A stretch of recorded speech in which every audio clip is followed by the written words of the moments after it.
The wind came down hard from the north, carrying ice and memories. Jacob Harrow felt both cut through him as he trudged across the snow-crusted ridge, checking the wolf traps he'd set 3 days prior. December in Wyoming Territory, 1874, was unforgiving to careless men, and Jacob had survived this long by never being careless. He paused at the edge of Blackwater Ridge, squinting against the late afternoon sun. Something moved at the tree line, a flicker of shadow that vanished when he turned his head fully toward it. Man or beast, he couldn't tell, but his hand instinctively drifted to the Springfield rifle slung across his back. After 2 wars and 6 winters alone in these mountains, Jacob trusted his instincts more than his eyes. The old dog at his side, a gray-muzzled wolfhound named simply Wolf, lifted his head and sniffed the air, but gave no warning growl. Whatever had moved was gone now, or perhaps had never been there at all. "Getting jumpy in your old age," Jacob muttered to himself, adjusting the worn cavalry hat that shielded his weathered face from the wind. At 52, he wasn't ancient, but the years had carved deep lines around his eyes and threaded silver through his once dark beard. Blackwater Ridge stood 40 miles from the nearest settlement, a distance that suited Jacob fine. His cabin perched on the high ground backed against stone that blocked the worst of the wind, with sight lines in every direction. No one approached without being seen, and few had reason to make the journey. Just how he wanted it. As darkness gathered, Jacob made his way back to the cabin, Wolf padding silently beside him. The first flakes of new snow began to fall as they reached the cleared space around the structure, a sturdy, hand-hewn affair built by Jacob himself after he'd left everything behind. Inside, he lit the lamp and stoked the banked fire to life, shrugging off his heavy coat. The cabin's interior was sparse but practical. A rough-hewn table with a single chair, a bed with wool blankets, a shelf holding few possessions, ammunition tools, and a Bible with a spine so cracked and worn that the gold lettering had all but vanished. Beside it, face down, lay a small tin-type photograph that Jacob never displayed but couldn't bring himself to burn. Wolf settled by the fire with a groan of old bones, and Jacob hung his rifle on pegs above the door.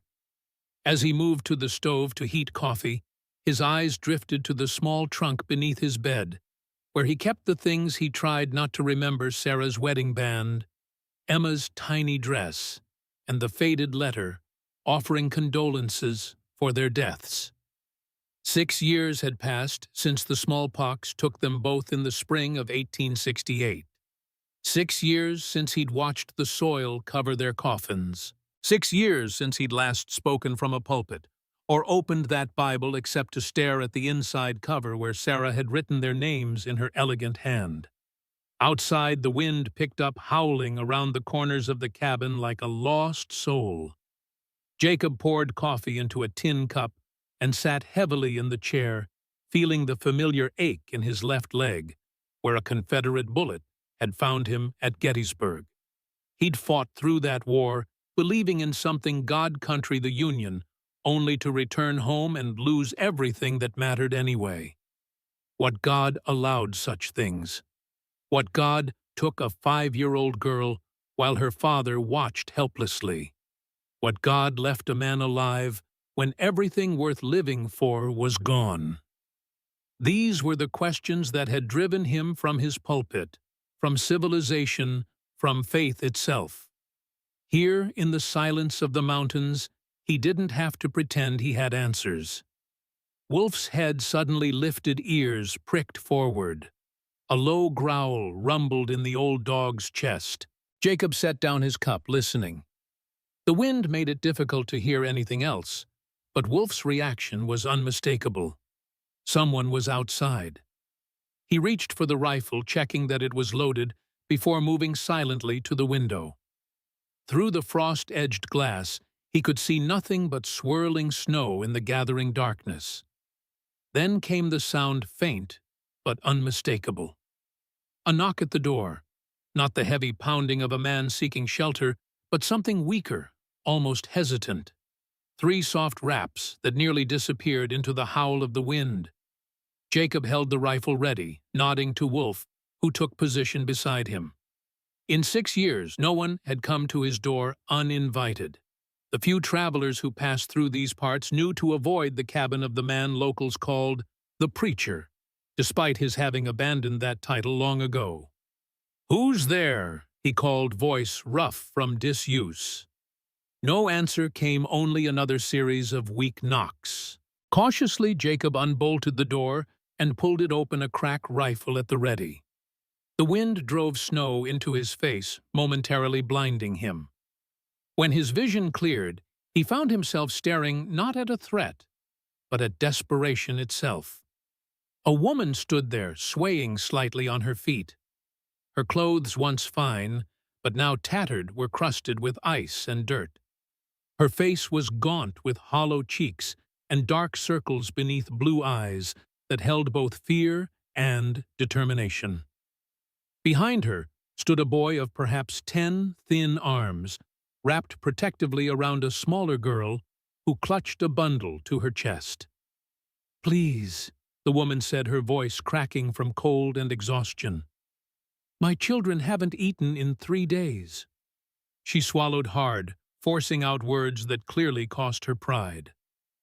"I'll be yours forever if you feed them." She couldn't meet his eyes as she said it, her gaze fixed somewhere around his chest. The boy behind her tensed, as if preparing to catch her, should she fall. Jacob stood frozen, memories washing over him like the bitter wind. Another woman, another time. Desperate eyes looking to him for salvation he couldn't provide. "Please," she whispered again, the word barely audible. Wolf, who normally growled at strangers, moved forward and nudged the woman's hand with his muzzle. The small girl behind her gave a soft gasp of fear, but the dog merely sniffed her, then turned expectantly to Jacob. Jacob stepped back without a word, opening the door wider. The invitation was clear. The woman stumbled forward, the children following close behind. In the lamplight, Jacob could see them more clearly. The boy was rail-thin, but stood protectively, straight eyes, darting around the cabin, assessing threats and exits. The girl, perhaps 6, had sharp, intelligent eyes despite her hollow cheeks. And the bundle, which Jacob now realized was an infant, wrapped in what looked like a man's coat, let out a dry, hiccuping cry that sounded more like a wheeze than a child's wail. "Sit," Jacob said, gesturing to the chair while he bolted the door against the storm. He set his rifle aside, but within reach, caution born of experience. The woman remained standing, swaying slightly. "The children first," she said. Jacob nodded, moving to the stove where a pot of bean soup had been simmering. He filled a bowl and handed it to the boy, then repeated the action for the girl. He pulled hardtack from a tin and set it before them. The boy hesitated only a moment before hunger overwhelmed caution. He broke the hardtack into the soup and began to eat with controlled desperation, each bite measured as if to make it last. The girl followed suit, though her hands trembled so badly she could barely hold the spoon. Only when the children had food did the woman finally sink into the offered chair, the infant clutched tight against her chest. Her eyes never left Jacob, wary even in her exhaustion. "The baby," Jacob said, nodding toward the bundle. "Her name is Mary," the woman replied softly. "She's 8 weeks old." Jacob moved to the shelf and took down a small bottle of whiskey, medicinal, rarely touched. He poured a drop onto his finger and carefully touched it to the infant's lips. The baby's reflexive suck was weak but present. "She needs milk," he said. "I have none." "Water," the woman said. "Anything. She's—" Her voice broke. "She's not had enough." Jacob filled a tin cup with water from the kettle and handed it to her along with a clean cloth. The woman dipped the cloth into the water and squeezed small drops into the infant's mouth, with practiced motions that spoke of days doing the same. While she tended to the baby, Jacob filled another bowl with soup and set it beside her, along with his own portion of hardtack. Only then did he think to ask, "What's your name?" "Hannah," she said after a moment's hesitation. "Hannah Grace. My son is Asa. My daughter is Ruthie." Jacob nodded, not offering his own name in return. If they'd come this far into the wilderness, they likely already knew who he was, or at least what the locals said about him. The boy Asa had finished his soup and was watching Jacob with wary calculation. Not with fear, Jacob noted, but with the look of someone measuring a potential threat. The girl Ruthie had slowed her eating, as if suddenly remembering manners despite her hunger. "You're running from something," Jacob said, finally the words, not a question. Hannah didn't answer, her attention fixed on feeding drops of water to the infant. "Someone's chasing you." Jacob pressed his voice low and even. Still no answer, but Asa's shoulders tensed visibly. That was answer enough. "I don't care why," Jacob said, moving to stoke the fire. "Just don't bring trouble to my door." Hannah looked up. Then, her blue eyes suddenly fierce, despite her exhaustion. "We didn't have a choice." Jacob met her gaze and saw truth there. He'd seen that look before in soldiers cornered by enemy forces, in civilians fleeing advancing armies. The look of someone who'd run out of options. He nodded once, understanding more than she could know. "You can stay the night," he said. "Just the night. Storm's too bad to travel anyway." Relief flooded her face, but it was quickly replaced by wariness again. "Thank you." She said the words sounding unpracticed, as if gratitude was a language she'd forgotten. Jacob spread his bedroll near the fire for the children. The boy protested weakly that he could sleep on the floor, but exhaustion won out. Within minutes, Asa and Ruthie were asleep, curled around each other like puppies, seeking warmth. Hannah settled in a corner with the baby, refusing the offered bed with a shake of her head. Jacob took the chair rifle across his knees, prepared to keep watch through the night. Outside, the storm grew fiercer, snow driving against the windows with increasing fury. The wind found every crack in the cabin's walls, whispering secrets Jacob didn't want to hear. Sometime past midnight, as the fire burned low, Hannah spoke again. "He'll find us," she said softly, her voice barely audible over the storm. "He always does." Jacob didn't ask who he was. It didn't matter.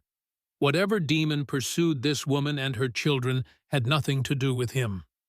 Come morning, they would go their way and he would return to his solitude. One night of charity didn't change anything. But as the hours passed and the storm howled around them, Jacob found himself watching the woman's face in the firelight. The way her arms never loosened their protective hold on the infant, even in sleep.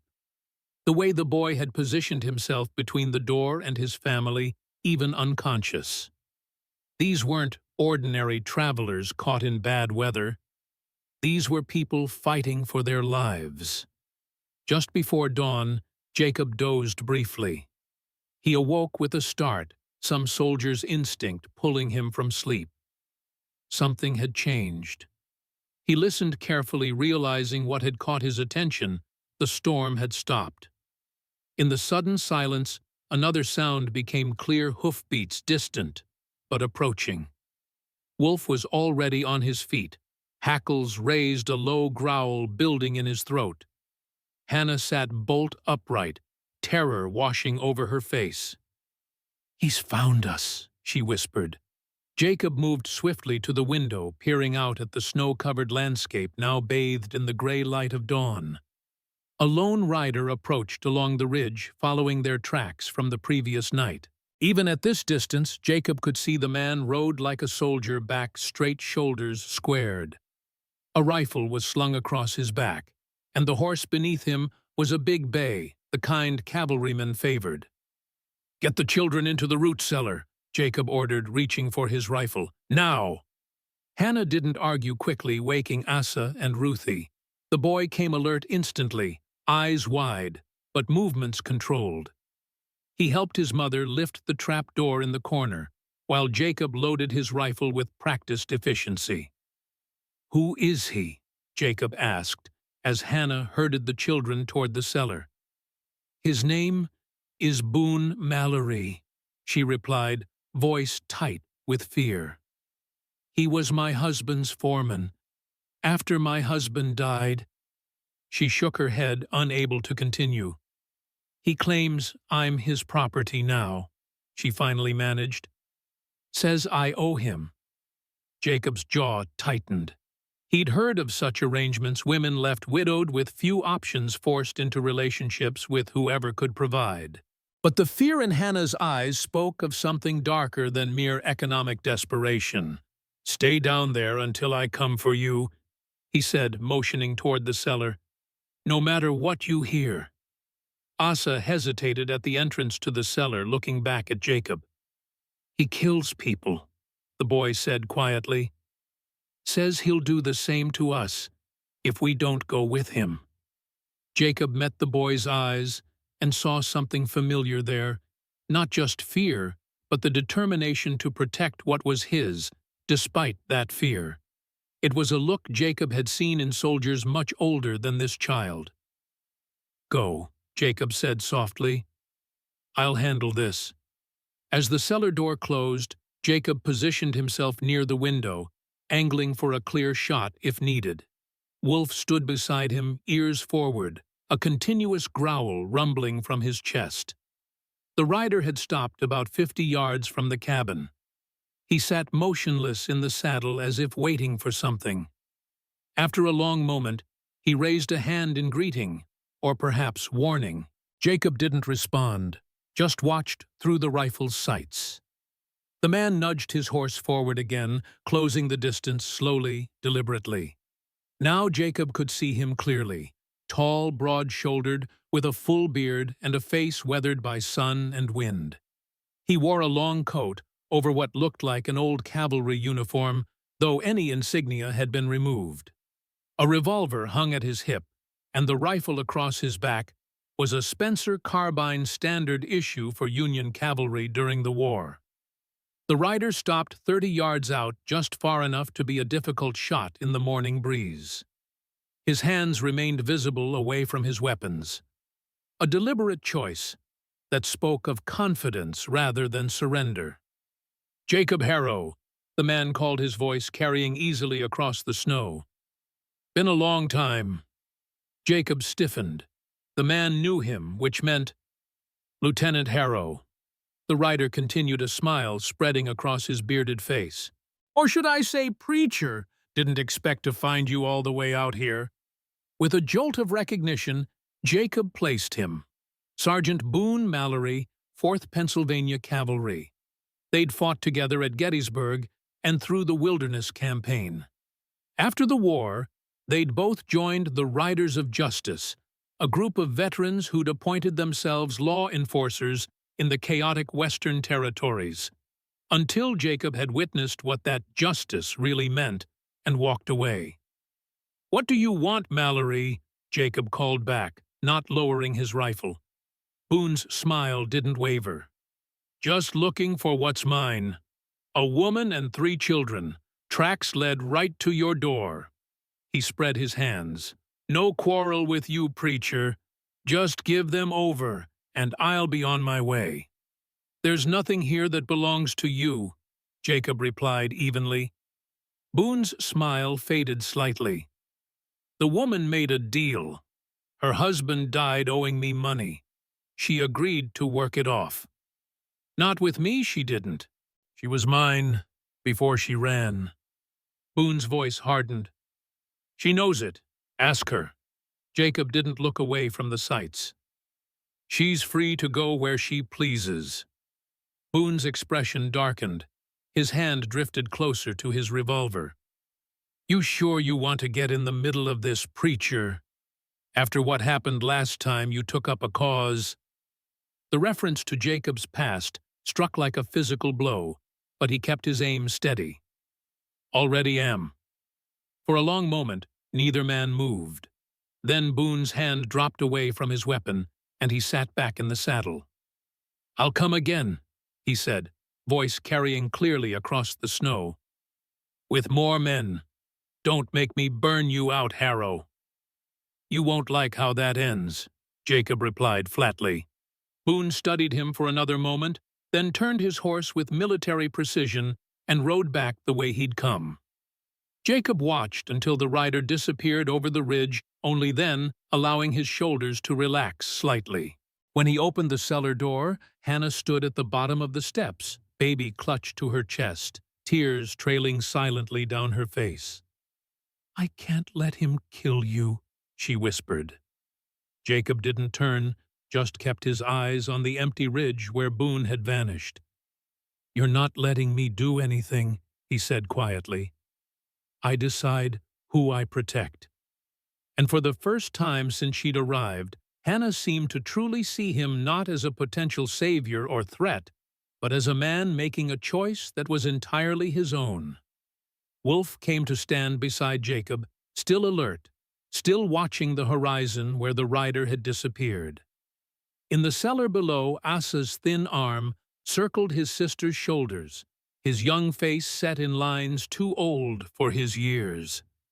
Jacob knew that Boone wasn't bluffing. He would return, and when he did, he wouldn't be alone. The storm had passed, but darker clouds were gathering on the horizon. The day after Boone's visit dawned clear and cold, the storm having scoured the sky to a brittle blue. Jacob stood on his porch, Winchester in hand, scanning the horizon for movement. Nothing stirred but the occasional raven flapping heavily across the snow. Behind him, the cabin door opened, and Hannah stepped out. She'd washed her face and combed her hair with Jacob's old wooden comb, making her look less like a ghost and more like a woman. Still, exhaustion hung on her like a shroud. "You know him," she said. Not a question. Jacob nodded, eyes still on the horizon. "We fought together, long time ago. In the war, and after." Jacob turned to face her. "Your husband, his name was Jeremiah Grace." Hannah's eyes widened slightly. "Yes. How did you—" "Echo Valley," Jacob said. "That's where you're from, where Jeremiah had his ranch." She nodded slowly, wariness returning to her gaze.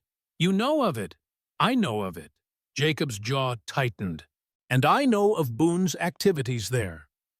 After the war, many veterans had struggled to find their place in a nation eager to forget the bloodshed. Some, like Jacob, had turned to God. Others, like Boone, had turned to the only thing they truly understood, violence wrapped in the guise of authority. The Riders of Justice.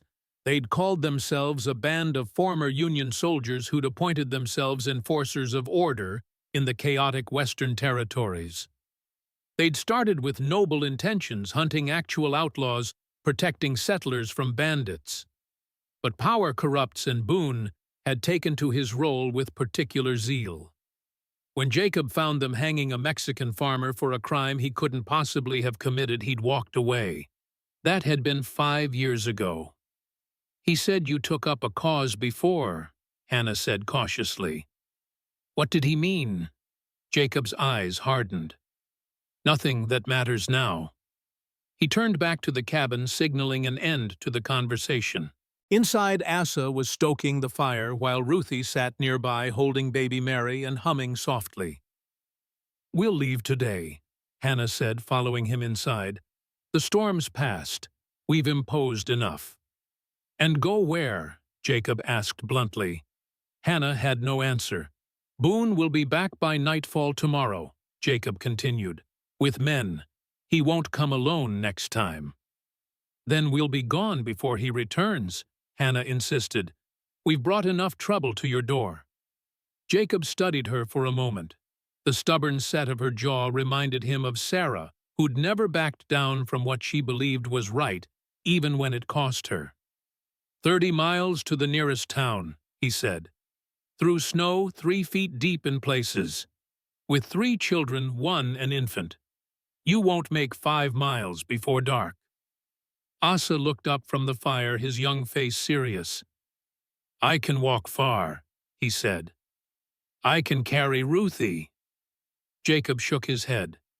Not in this snow, boy. The cabin fell silent except for the crackling of the fire and Mary's soft whimpering. The infant's cry sounded weaker than it had the night before, Jacob noted with concern. If we can't leave and we can't stay. Hannah's voice trailed off, the impossible situation hanging in the air between them. Jacob moved to the window, checking the horizon again. We prepare, he said simply.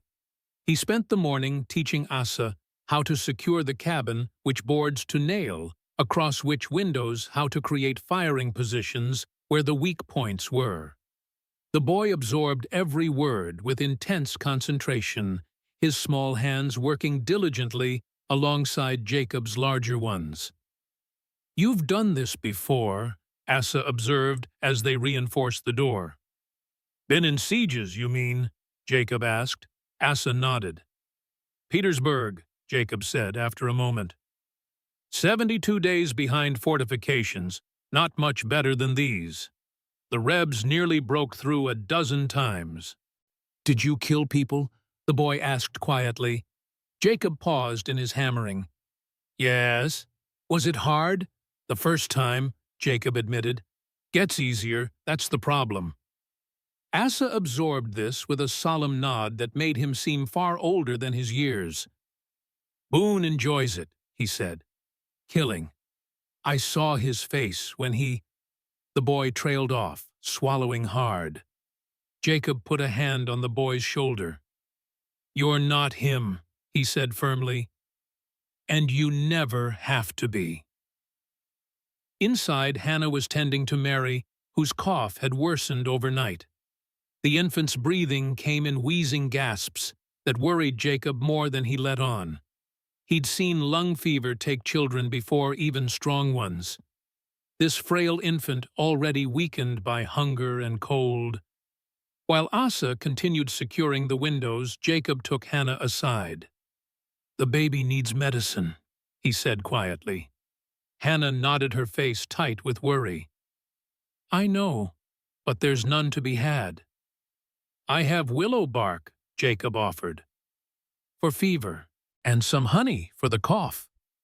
Thank you, Hannah whispered, her composure cracking slightly. I can't lose her. Jacob recognized the raw fear in her eyes, the same fear he'd felt watching Emma's fever rise, helpless to stop it. You said Boone was your husband's foreman, he said, changing the subject. There's more to it than that. Hannah glanced at the children, then nodded toward the door. They stepped outside where their words wouldn't be overheard. Jeremiah was a good man. She began, rubbing her arms against the cold. Older than me by 20 years. We married 4 years ago when my father died and left me with nothing. Jeremiah offered security, kindness. He wasn't. She hesitated. It wasn't a love match, but there was respect. Jacob nodded, understanding the practical arrangements that often constituted marriage in the territories. Boone came 2 years ago, Hannah continued. Jeremiah hired him to manage the ranch hands, most of whom were Mexican or Chinese. Boone had been a cavalry sergeant, had experience with horses and men. But he was, she shuddered, he was cruel to the workers, violent. Jeremiah didn't see it at first.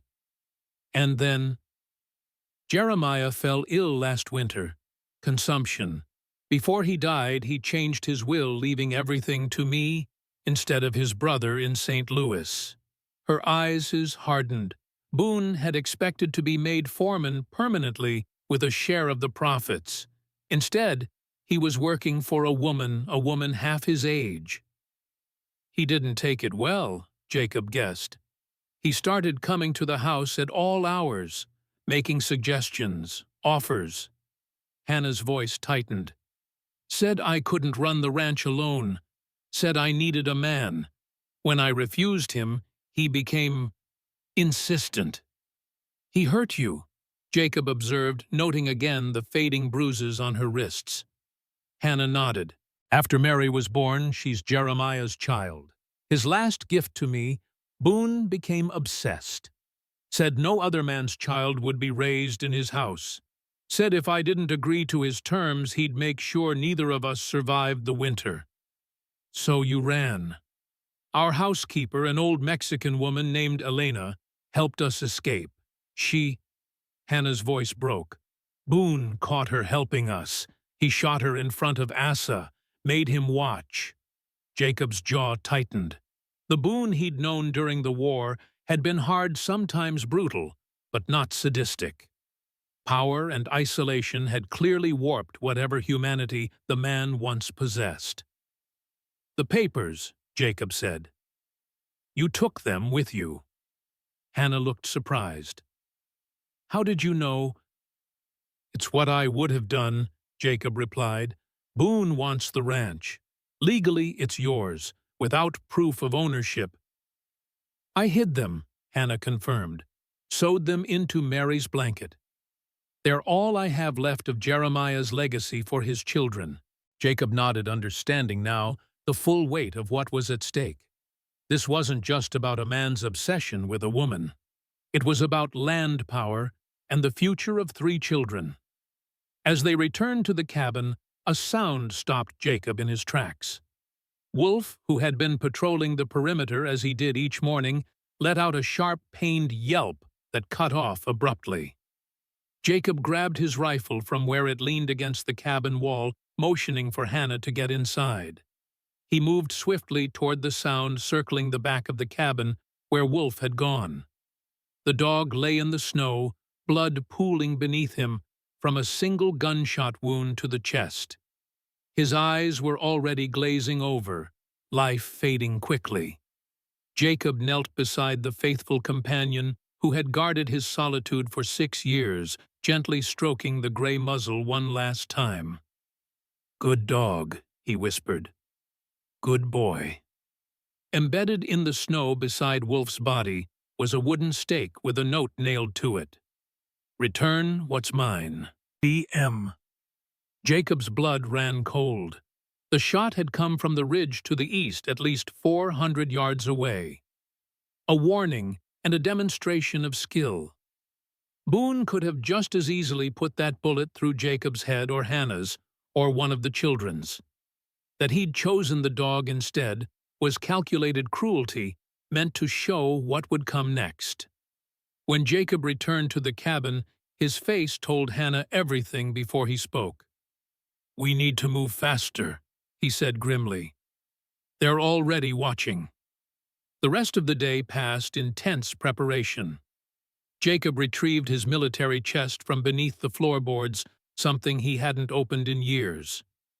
Inside lay his service revolver, a Colt Army Model 1860, still cleaned and oiled despite years of disuse. Extra ammunition, a Bowie knife with a bone handle, and the silver pocket watch Sarah had given him before he'd left for war, inscribed with words he no longer believed, "The Lord is my shepherd." He gave the smaller Whitney revolver to Asa, showing the boy how to load and fire it. The weapon was almost too heavy for the child's hands, but Asa held it with grim determination. Only if they get inside, Jacob instructed. Only if there's no other choice. Hannah watched from across the room, her face pale but resolute. She'd put aside whatever moral qualms she might have had about arming a child. Survival had become the only concern. As evening approached, Jacob surveyed their preparations. The cabin was as secure as it could be made. Food and water had been stored in the root cellar, along with extra blankets and ammunition. Escape routes had been planned, though Jacob harbored no illusions about their chances if it came to flight.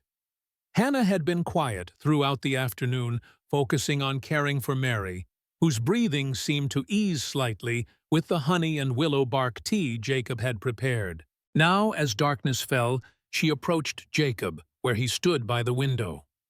"Why are you doing this?" she asked softly. "You don't know us. You owe us nothing." Jacob continued to scan the horizon where the setting sun painted the snow-covered hills in shades of blood and gold. "I knew men like Boone during the war," he said finally. "Men who found purpose in violence, who confused power with righteousness." He glanced at her. "I was almost one of them." "What changed?" Jacob's eyes darkened with memory. "I saw what we were becoming, what I was becoming." Before Hannah could press further, Ruthie's frightened voice called from across the room. "Mama Mary's not breathing right." Hannah rushed to the children. Jacob followed, watching as she lifted the infant whose tiny chest heaved with the effort to draw breath. Mary's face had taken on a bluish tinge, her wheezing audible even from several feet away. "She's burning up," Hannah said, panic edging into her voice as she felt the baby's forehead. Jacob recognized the symptoms immediately: pneumonia, the killer of infants and elderly, especially in winter. Without proper medicine, he made a swift decision. "There's a doctor in Laramie. Clement. Good man." "Laramie is 30 miles, Hannah protested. "In this snow, I can make it by tomorrow noon if I push hard," Jacob interrupted. "The storm's passed. Trail will be passable." "You can't go," Hannah said, her voice dropping. Boone expects us to run or hide," Jacob countered. "He won't expect me to ride out. Might buy us time." "I should go," Hannah insisted. "She's my child." Jacob shook his head. "You wouldn't make it 10 miles in this cold, and the children need you here." He looked at Asa. "The boy's been taught. He'll help you defend if it comes to that." Asa straightened at this expression of confidence, though fear flickered in his eyes. "If something happens to her because I didn't try—" Hannah's voice broke, and Jacob saw in her face the same helpless terror he'd felt watching Emma slip away. "I'll go," he said firmly. "I'll bring back medicine." The decision made Jacob prepared swiftly. He packed light, jerky hardtack, a water skin wrapped to prevent freezing, his Springfield rifle, the Colt revolver, extra ammunition. He donned his heaviest coat and wrapped a wool scarf around his neck. Before leaving, he took Hannah aside and gave her final instructions. "If I'm not back by tomorrow night, don't wait. Take the children and head southwest through the draw. There's a trapper's cabin 8 miles down. Mitchell, tell him I sent you." Hannah nodded, her face pale in the lamplight. "Jacob," she said, using his name for the first time. "Thank you." Something unspoken passed between them, an acknowledgement of the risk he was taking, of the trust she was placing in him. For a moment, he saw not just gratitude in her eyes, but something warmer, more complex. Then Mary coughed weakly, breaking the moment. Hannah pressed a folded paper into Jacob's hand. "Give this to Dr. Clement. He'll remember me." Jacob raised an eyebrow in question. "My sister," Hannah explained softly. "She died last year. Clement treated her and me back when we still had names that mattered." Jacob tucked the note into his coat pocket without comment. The past had a way of connecting people in unexpected ways out here, where civilization was still more aspiration than reality. He mounted his horse, an aging bay gelding that had carried him faithfully for years, and looked back at the cabin. Hannah stood in the doorway, Mary in her arms with Asa and Ruthie flanking her like small sentinels. "Bolt the door," Jacob ordered. "Don't open it for anyone but me." As he rode away, the weight of responsibility settled on his shoulders, heavier than it had been in years. For so long he'd been accountable only to himself, answering to no one, protecting nothing. He couldn't bear to lose. Now suddenly, everything had changed. 4 lives depended on his return. 4 souls he'd known for barely a day yet, who had somehow breached the fortress of solitude he'd built around himself. The irony wasn't lost on him. For years after Sarah and Emma died, he'd prayed for death to take him too. When God refused that mercy, Jacob had stopped praying altogether. Now, as he urged his horse through the deepening twilight, he found himself making bargains with the deity he'd renounced. Just let me get there in time. Just let me bring back what they need. Take me if you must, but spare the child. The cold bit through his layers as night fell completely. Jacob rode steadily, navigating by stars and memory. The trail to Laramie was treacherous in the best conditions. In winter, with snowdrifts higher than a horse's chest in places, it was a gamble with death. He pushed on through the night, stopping only briefly to rest his horse and chew a piece of jerky that tasted like leather in his dry mouth. By dawn, his beard was crusted with ice from his frozen breath, and he'd lost feeling in his toes despite the thick wool socks. The sunrise revealed a landscape both beautiful and deadly. Endless white rolling hills beneath a sky so blue it hurt the eyes. No sign of pursuit behind him, which could mean either that Boone hadn't yet arrived at the cabin or that he was content to wait for Jacob's return. Neither possibility offered much comfort. By mid-morning, Jacob encountered another rider, a solitary figure heading west on a mule. He tensed, hand dropping to his revolver, but relaxed slightly when he recognized Sam Blackwood, an aging trapper who worked these mountains. "Harrow," Sam greeted, pulling his mule alongside Jacob's horse. "Mighty cold day for a ride." "Heading to Laramie," Jacob replied tersely. "Doctor." Sam's bushy eyebrows rose above eyes narrowed by decades squinting against snow glare. "You don't look sick." "Not for me. Got a sick infant back at the cabin." Sam studied him with the keen assessment of a man who'd survived 60 winters in the wilderness. "Yours?" He asked the question, weighted with meaning. "No." Jacob saw no point in elaboration. Sam nodded, apparently satisfied. "Heard tell of riders asking about a woman and children," he said casually. "Over Echo Valley Way." Jacob's spine stiffened.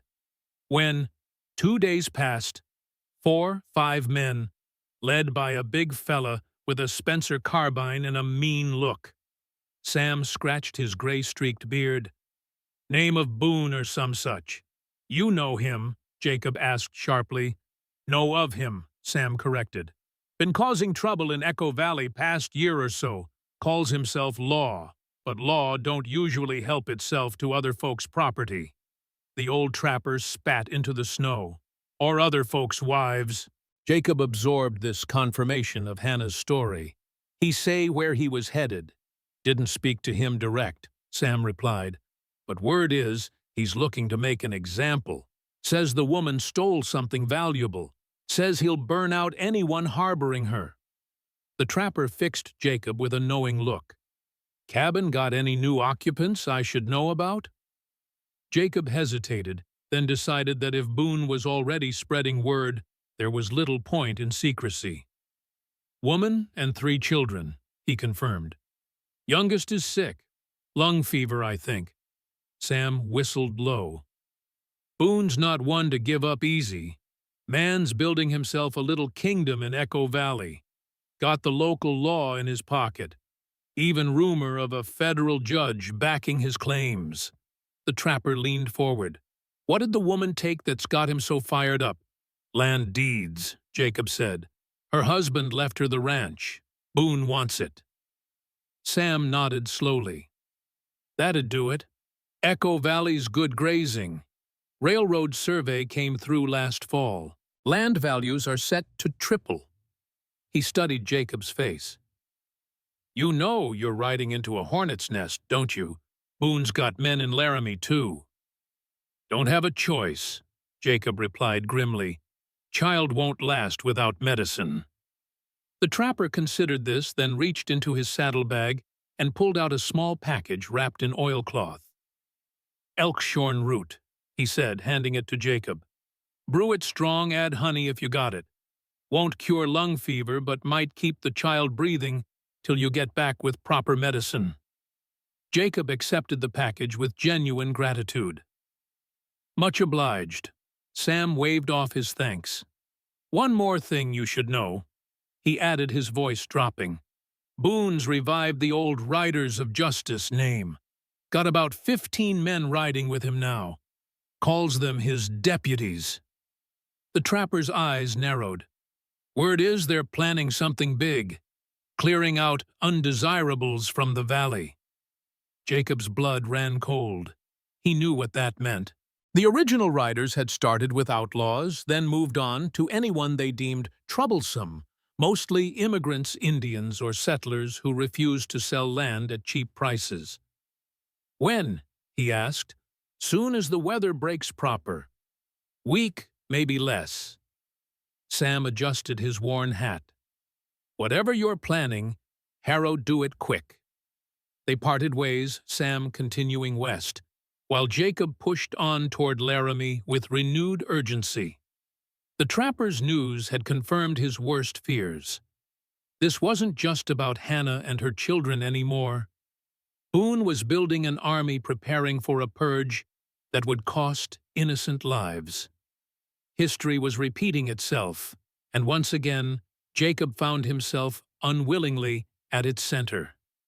By early afternoon, the distant smoke of Laramie's chimneys came into view. Jacob's horse was exhausted, steam rising from its heaving flanks, but they'd made good time despite the conditions. Now came the more dangerous part of his mission, entering a town where Boone might have allies seeking help without exposing Hannah's location. As he rode down Laramie's main street, Jacob kept his hat pulled low and his collar high. The town had grown since his last visit 2 years ago, new storefronts, a larger saloon, even a proper church with a small steeple. Signs of the railroad's imminent arrival were everywhere: surveyors' offices, land speculators' eastern goods in shop windows. He located Dr. Clement's office, a modest clapboard building with fading gold letters on the sign, and tied his horse at the post outside. His legs nearly buckled as he dismounted, stiff from cold and 20 hours in the saddle. Jacob pounded on the door, desperation making his knock heavier than intended. No answer came. He knocked again, harder. Finally, the door creaked open a crack. A man in his 60s peered out, thin and balding, with eyes like cold water. "You bleeding?" the doctor asked bluntly. "No." "Then you can wait." The door began to close. Jacob shoved his boot into the gap, preventing the closure. "I don't have time to wait." The doctor's eyes narrowed at this breach of etiquette. "Remove your foot, sir, or I'll—" Jacob pulled Hannah's note from his pocket and thrust it toward the man. "She said you'd remember her." Something flickered across Clement's face. Surprise, perhaps, or suspicion. He took the paper and unfolded it, reading quickly. His expression changed, not softening exactly, but sharpening with sudden intensity. "Hannah Grace," he said. "She's alive." Jacob nodded. "Barely. Her infant has lung fever. Bad." "The baby? It's Jeremiah's." "Yes." Clement opened the door fully, allowing Jacob to enter. The office was small, but meticulously organized, with shelves of bottles and instruments lining the walls. "How long has the child been ill?" the doctor asked, already moving to gather supplies. 3-4 days. Worsened last night. Breathing's labored. Blue around the lips." Clement nodded grimly. "Pneumonia. Infants rarely survive it without proper care." He fixed Jacob with a penetrating stare. "Why are you helping them? Who are you to Hannah?" "Nobody," Jacob replied honestly. "They came to my door in the storm." The doctor continued to study him clearly, finding this explanation insufficient. "Yet you rode 30 miles through snow to fetch medicine for a stranger's child. Jacob had no answer that would satisfy the man or himself, for that matter. He remained silent. Clement seemed to reach a decision. The child needs more than medicine. She needs proper care. He began packing his medical bag. "I'm coming with you. Boone's men are watching for her," Jacob warned. "It's not safe." "I've treated gunshot wounds in 3 territories during the war," Clement replied dryly. "I think I can manage one angry foreman." He closed his bag with a snap. "Besides, Hannah is my responsibility." Jacob raised an eyebrow at this. "Her sister married my brother," Clement explained. "When Camilla died last year, I promised to look after Hannah. Then Jeremiah passed, and she stopped answering my letters." His mouth tightened. "Boone told everyone she'd run off with another man, abandoned the children. I feared the worst." "Boone lied," Jacob said flatly. "He's been hunting them since they fled, killed their housekeeper, threatened the children." Clement's face hardened. "That doesn't surprise me. The man's had a reputation for cruelty since he arrived in the valley." He hesitated, then added, "He's not working alone. Judge Norton from the territorial court has been supporting his land claims. They're systematically driving out smaller ranchers, particularly those without clear titles. Jeremiah's ranch, prime land, water rights, and now with the railroad coming." Clement shook his head. "It could be worth a fortune." "And Hannah has the deeds. If she has Jeremiah's papers signed and sealed, then yes, she's the legal owner regardless of what Boone and Norton claim." Clement finished gathering his supplies. "Which is precisely why they'll never stop hunting her." The implication settled heavily on Jacob's shoulders. This wasn't a situation that would resolve itself with one confrontation. Even if they survived Boone's immediate threat, Hannah and the children would never be safe, as long as powerful men coveted what was legally hers. "We need to leave now," Jacob said, pushing aside these longer-term concerns. "Every hour matters for the child." Clement nodded. "I have a mule cart, slower than your horse, but better suited to carrying supplies through snow." He pulled on his coat. "And Jacob." "Yes. When we reach your cabin, I want the full story, not just about Hannah, but about you." The doctor's eyes were sharp with intelligence. "I saw a Bible by your bed when you came in, worn edges pages, dog-eared in places. Not many men in these parts read scripture so thoroughly." Jacob stiffened but gave a curt nod. Everyone had pasts they'd rather not discuss. His was no exception. But if Clement was willing to risk his life to save Mary, he deserved some measure of truth in return. As they prepared to depart, Jacob checked the street carefully for watchers. Nothing seemed amiss, but the hair on the back of his neck prickled with unease. Laramie was too quiet, the few people on the snow-covered street too studiously uninterested in the doctor's preparations. They were being watched. Jacob was certain of it, which meant Boone already knew he'd come to town and might have guessed his purpose. The race back to the cabin had become even more urgent, not just for medicine now, but to warn Hannah that their sanctuary was compromised. As Jacob mounted his horse and Clement climbed onto his mule cart, a distant figure caught Jacob's attention, a man on horseback at the edge of town watching them. Though too far to identify with certainty, something in the rider's posture, the military straightness of his back, sent a chill through Jacob that had nothing to do with the winter cold. Boone knew, and he was letting them leave, which could only mean one thing: he wanted them to lead him straight to Hannah. Jacob and Dr. Clement pushed their animals as hard as they dared through the gathering dusk. The temperature dropped rapidly as the sun disappeared behind the western mountains, turning breath to vapor and frosting beards with ice. Neither man spoke much, conserving energy and focus for the treacherous trail ahead. Jacob's mind raced despite his exhaustion. The mysterious rider at the edge of Laramie troubled him deeply. If it was indeed Boone, why hadn't he intercepted them? The answer seemed obvious. Boone wanted them to lead him straight to Hannah and the children, which meant they were potentially leading danger right to the cabin's door.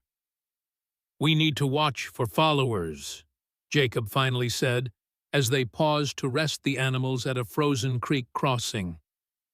Clement nodded, his weathered face grim in the fading light. "You think Boone's men are trailing us?" "Almost certain of it," Jacob replied, scanning the darkening landscape behind them. "Question is, how far back?" "And how many?" Clement added quietly. They pressed on through deepening darkness, guided only by starlight reflected off the snow and Jacob's intimate knowledge of the terrain. Every hour Jacob would stop and listen, straining to detect any sound of pursuit. Each time he heard nothing but the whisper of wind through pine branches and the labored breathing of their mounts. The silence was almost more unnerving than confirmation of followers would have been. By midnight, both men were stiff with cold, and their animals were showing dangerous signs of fatigue. Jacob reluctantly called a halt in a sheltered draw where wind-twisted pines provided some protection from the bitter night air. 2 hours, he said as they dismounted. No fire. Clement didn't argue, though his face was pale with cold. The doctor immediately checked his medical supplies, ensuring the glass vials hadn't frozen or cracked during the journey. "Will we reach them by morning?" he asked, voice low. "Just after dawn, if we push hard," Jacob replied, chafing his hands together to restore circulation. "The baby," Mary, Clement corrected gently. "Mary," Jacob acknowledged. "How long can she last without treatment?" The doctor's expression grew somber. "Infants with severe pneumonia can decline very rapidly. Hours, not days." He hesitated. "The elk-shorn root your trapper friend provided might have bought some time if Hannah knew how to prepare it properly." Jacob nodded, hoping Hannah had found Sam's package in his saddlebags and understood its purpose. The alternative was too painful to contemplate arriving with medicine only to find they were too late. As they huddled in silence beneath the pines, Clement studied Jacob with the same analytical gaze he might direct at a patient. "You were a minister," he said finally. It wasn't a question. Jacob stiffened. "Long time ago. Methodist, Presbyterian, Baptist," Jacob replied reluctantly. "Small congregation in Pennsylvania. Before the war." Clement nodded, as if confirming a diagnosis. "What happened?" Jacob stared out into the darkness. "War happened. Then life." The doctor waited, clearly expecting more, but Jacob offered nothing further. After a moment, Clement sighed. "I've known many men of faith who lost their way," he said. "War has a way of challenging even the strongest convictions." "It wasn't the war," Jacob said abruptly, surprising himself with the admission. "It was after, when I came home to find God had taken my wife and daughter while I was away fighting his battles." The bitterness in his voice hung in the cold air between them. "I'm sorry," Clement said quietly. "Don't be," Jacob replied. "It was a long time ago." "Not so long that you've forgotten," the doctor observed. "Or forgiven." Jacob turned to look at him directly. "You a religious man, doctor?" "I've seen too much suffering to believe in an all-loving God," Clement admitted. "But too many miracles to believe in none at all." The honest answer earned a grudging nod from Jacob. They lapsed into silence again, each man lost in his own thoughts, as the stars wheeled overhead and the temperature continued to plummet. After their brief rest, they resumed their journey. The night seemed endless, the cold penetrating deeper with each passing hour. Jacob's wounded leg ached fiercely, an old memento from Gettysburg, that flared in extreme cold. Still, he pushed on, driven by an urgency he hadn't felt in years. Dawn found them only 5 miles from the cabin, the familiar contours of Blackwater Ridge silhouetted against the lightening eastern sky. As visibility improved, Jacob scrutinized their back trail more carefully. Still no visible pursuit, which only deepened his unease. Boone was too experienced a tracker to have lost them in open country. "Something's wrong," he muttered. Clement glanced at him. "What do you mean, no pursuit? Boone should be on our trail by now." The doctor frowned. Perhaps he wasn't in Laramie after all. Perhaps the rider you saw was someone else. Jacob shook his head. "No, he was there, A chilling thought struck him. Unless what? Unless he's not following us because he's already ahead of us," Jacob said grimly, spurring his exhausted horse to a faster pace. They crested the final ridge an hour later, and Jacob's heart sank. Even from a distance, he could see fresh tracks in the snow surrounding the cabin, multiple sets of boot prints circling the structure, then leading away toward the east. No smoke rose from the chimney. "Stay here," Jacob ordered Clement, drawing his rifle. "If there's danger, then one of us needs to survive to help the children." Jacob cut him off. "You have the medicine. I'll signal if it's safe." Without waiting for a response, Jacob urged his horse down the slope, approaching the cabin with caution. The tracks in the snow told a story. At least 5 men had surrounded the cabin, then departed together. The boot prints were crisp, no more than a few hours old. Jacob dismounted 50 yards out, continuing on foot with his rifle ready. Wolf's body still lay where he'd fallen now, frozen solid and partially covered by fresh snow. No other signs of violence were immediately visible. He reached the cabin door and found it still bolted from inside, a good sign. Jacob knocked in the pattern he'd arranged with Hannah, 3 rapid taps, pause, 2 more. "Hannah, it's Jacob. Open up." Silence greeted him. He knocked again, louder. "Hannah, Asa, it's safe to come out." Still nothing. Fear clawing at his gut, Jacob stepped back and slammed his shoulder against the door. The wood groaned, but held. He tried again, putting his full weight behind the impact. This time the bolt splintered, and the door swung inward. The cabin was empty. The fire had burned down to cold ashes. Blankets lay scattered on the floor. A bowl of congealed soup sat on the table, evidence of a meal interrupted. But of Hannah and the children, there was no sign. Jacob checked the root cellar, also empty. He searched the cabin methodically, looking for any clue to what had happened. Had Boone found them? Had they fled? If they'd been taken by force, surely there would be signs of struggle blood. Then he spotted it, a small wooden carving on the mantel. A bird roughly shaped from pine that he'd whittled for Ruthie 2 nights ago. Beside it lay a folded scrap of paper. Jacob opened it with trembling fingers. Jacob, Mary Worse. Riders came, hiding in the old church. Bring medicine, quickly. Hannah relief flooded through him, followed immediately by fresh concern. The old church could only mean one place, his father's abandoned chapel in the hills 5 miles southwest. A place Jacob hadn't visited in nearly a decade since burying the old man beside its weathered walls. He stepped outside and signaled Clement to approach. As the doctor drove his mule cart into the yard, Jacob quickly explained the situation. They've gone to ground in a place about 5 miles from here, an old church my father built. He helped Clement gather his medical supplies. We need to hurry.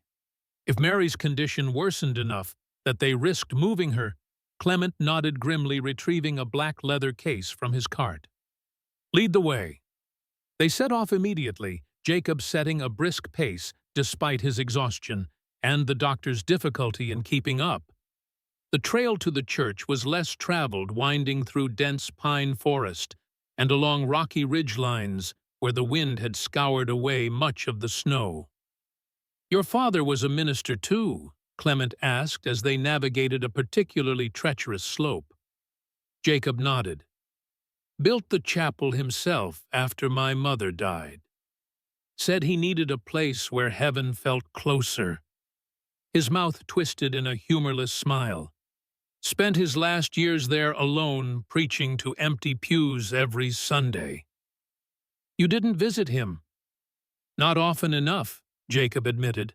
"After Sarah and Emma died, I couldn't bear his certainty, his insistence that it was all part of God's plan."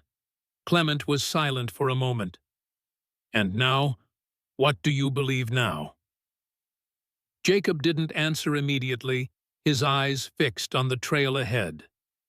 "I believe in what I can see," he said finally. "What I can touch. The rest," he shook his head, "the rest is just words." They crested a final ridge, and the church came into view in the valley below. It was a simple structure, rough-hewn logs, forming a rectangular building with a small steeple that listed slightly to one side. A crude cross, fashioned from two pine branches, lashed together still, crowned the peak. No smoke rose from the chimney here either, and no movement was visible around the building. Jacob felt a chill that had nothing to do with the winter air. "Something's wrong," he murmured. They approached cautiously, Jacob's rifle at the ready. As they drew closer, he could see that the main door stood slightly ajar, not a good sign. Hannah would have secured it if she could. "Wait here," he instructed Clement again, but the doctor shook his head. "If someone's injured, you'll need me," he insisted, gripping his medical bag tightly. Jacob couldn't argue with the logic. Together they approached the church, moving as silently as possible through the crusted snow. At the door, Jacob paused, listening. From inside came the faintest sound, a child's whimper quickly hushed. He pushed the door open slowly, rifle raised.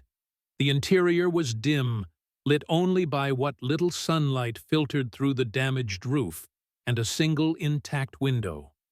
Dust motes danced in the pale beams.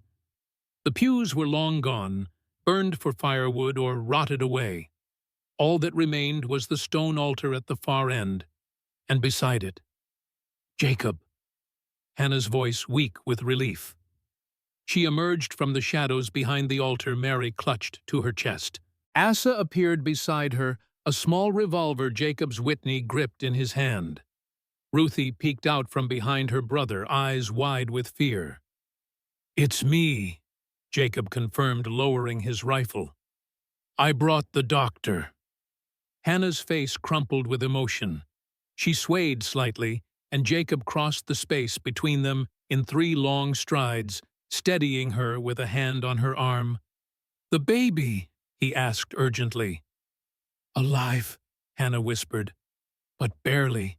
She stopped breathing twice in the night. I thought—" Her voice broke. Clement was already opening his bag, his professional demeanor taking over. "Let me see her," he said gently, guiding Hannah to sit on a broken pew near the only window where the light was better. As the doctor examined the infant, Jacob turned to Asa. "What happened at the cabin? Why did you leave?" The boy's face was pale but composed.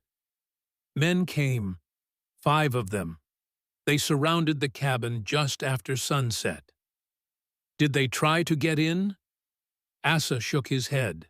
"They just watched, for hours. Then one of them, the leader, he called out. Said they knew you'd gone for the doctor. Said you wouldn't make it back." The boy swallowed hard. "He said they'd burn us out at dawn if we didn't come out." "Boone?" Jacob asked, though he already knew the answer. "No," Asa replied. "Someone else. Younger. He knew you, though. Called you preacher." Jacob frowned. One of Boone's recruits, perhaps someone from the old riders who remembered Jacob. Mama decided we should slip out the back while they were still watching the front, Asa continued. She remembered you mentioning your father's church, said it might be safer than Mitchell's cabin since the trapper is known in town. Jacob nodded, impressed with Hannah's quick thinking. You did well, he told the boy. Both of you. Ruthie had crept closer during their conversation, her small hand slipping into Jacob's larger one. The gesture, so natural and trusting, caught him off guard. He looked down at the child's face, saw fear there, but also complete confidence that he would make things right.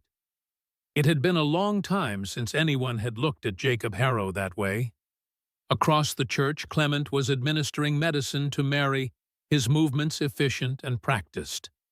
Hannah watched with desperate hope as the doctor placed drops of liquid under the infant's tongue, then wrapped her more securely in clean bandages he'd brought. Will she? Hannah couldn't finish the question. The fever's very high, Clement said honestly, but she's strong, fighting hard. He prepared another dose of medicine. I've seen children recover from worse. Hannah closed her eyes briefly, a silent prayer passing her lips. Jacob moved to secure the church, checking the few remaining windows and the back door. The building was in worse shape than he remembered, roof damaged in several places, walls gapped where chinking had fallen away, floorboards rotted through in spots. Still, it offered shelter and, more importantly, visibility. Anyone approaching would be seen long before they reached the doors. As he completed his inspection, Jacob found himself before the stone altar. His father had hauled the massive slab up from the riverbed himself, insisting that a proper church needed a proper altar, no matter how humble the rest of the structure might be. The old man's Bible still lay upon it, pages swollen with moisture, binding cracked with age. Jacob didn't touch it. Some ghosts were better left undisturbed. He returned to the others to find Mary resting more comfortably, her breathing less labored.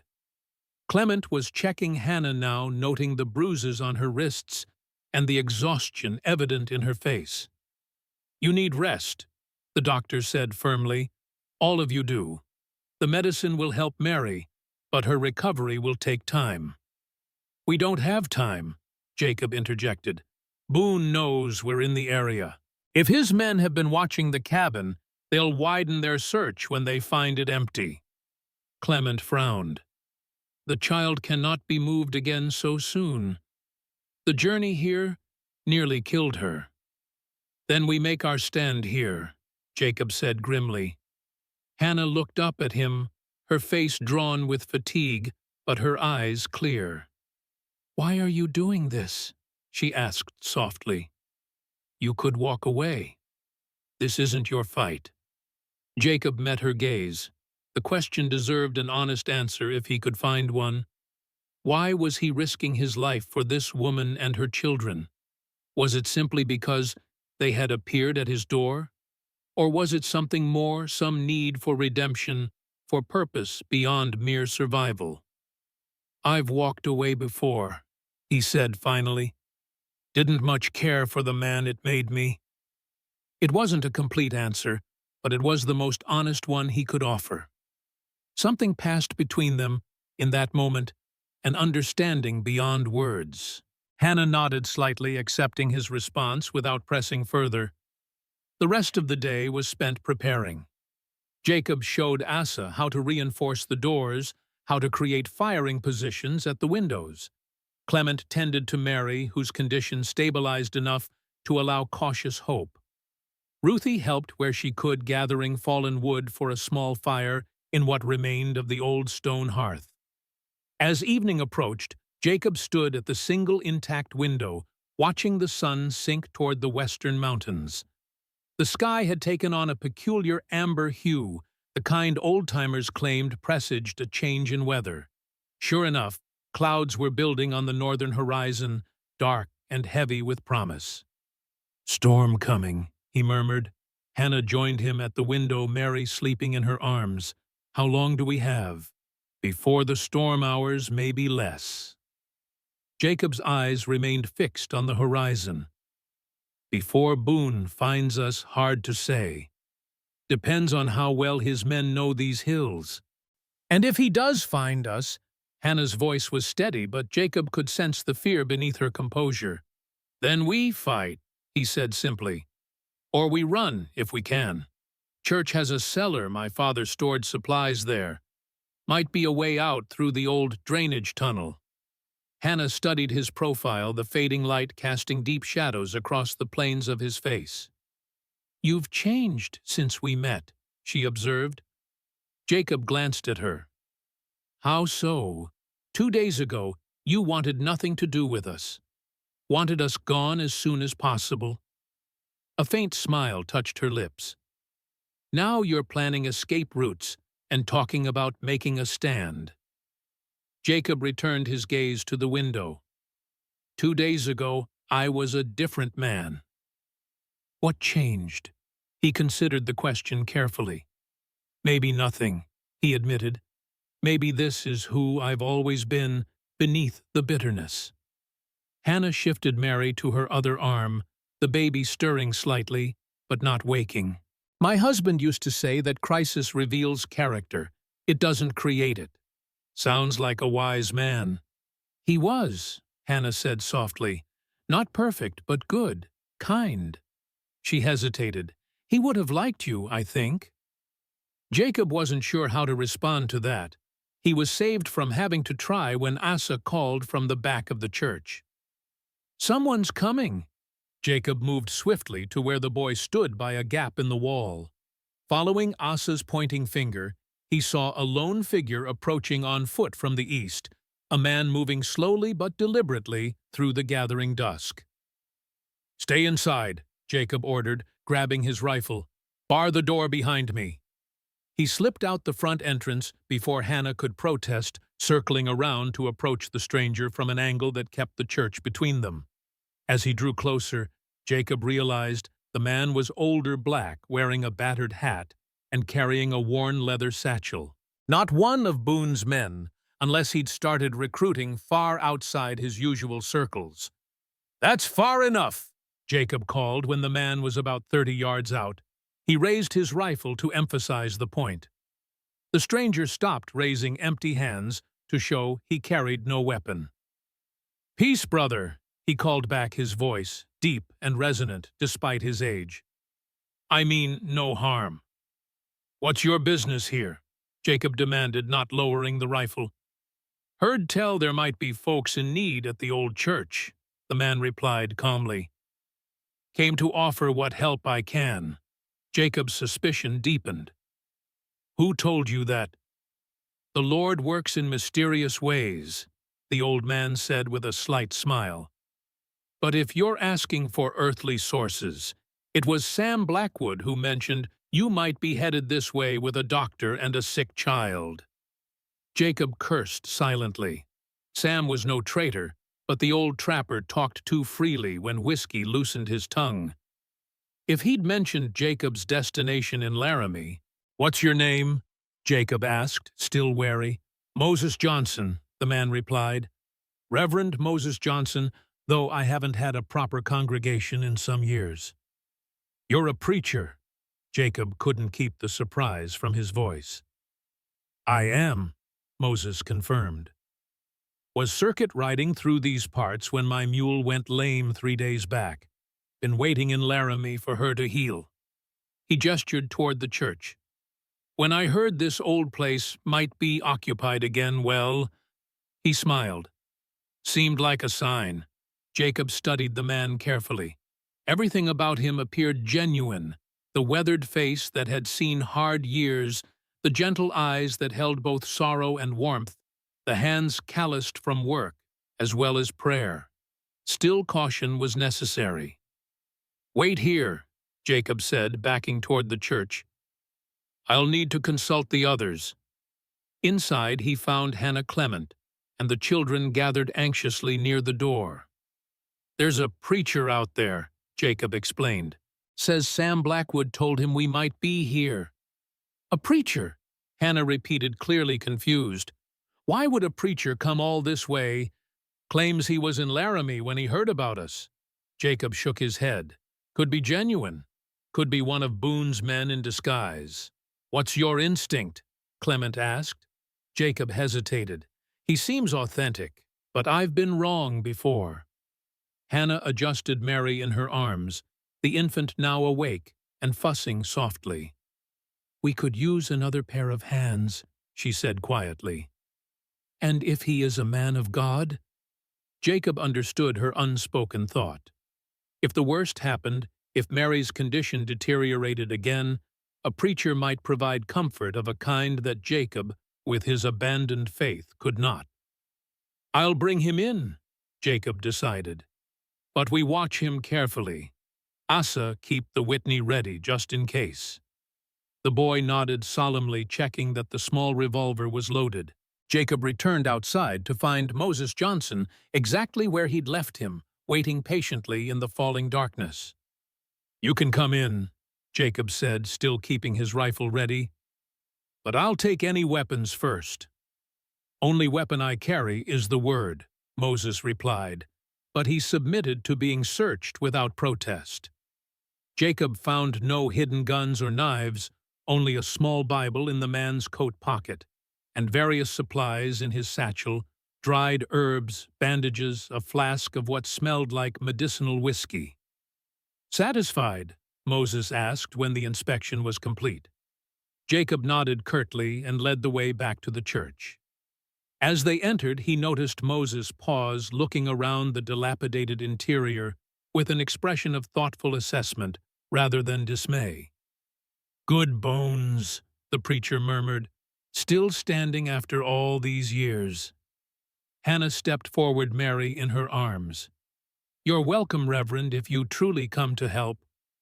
Moses bowed slightly. I do, ma'am. And please, just Moses will do. I find titles get in the way of honest work. Introductions were made with Jacob noting that Hannah used only first names, offering no details about their situation. Wise precaution, though, if Moses had spoken with Sam, he likely already knew more than was comfortable. The preacher's attention immediately went to Mary. May I? He asked Hannah gently. After a moment's hesitation, she allowed Moses to examine the infant. His large hands were surprisingly gentle as he felt Mary's forehead and listened to her breathing. Lungwort tea would help, he said, reaching into his satchel. I have some dried, been using it for pneumonia cases since the war. Clement raised an eyebrow. You have medical training, field experience, Moses replied. Served with the 54th Massachusetts.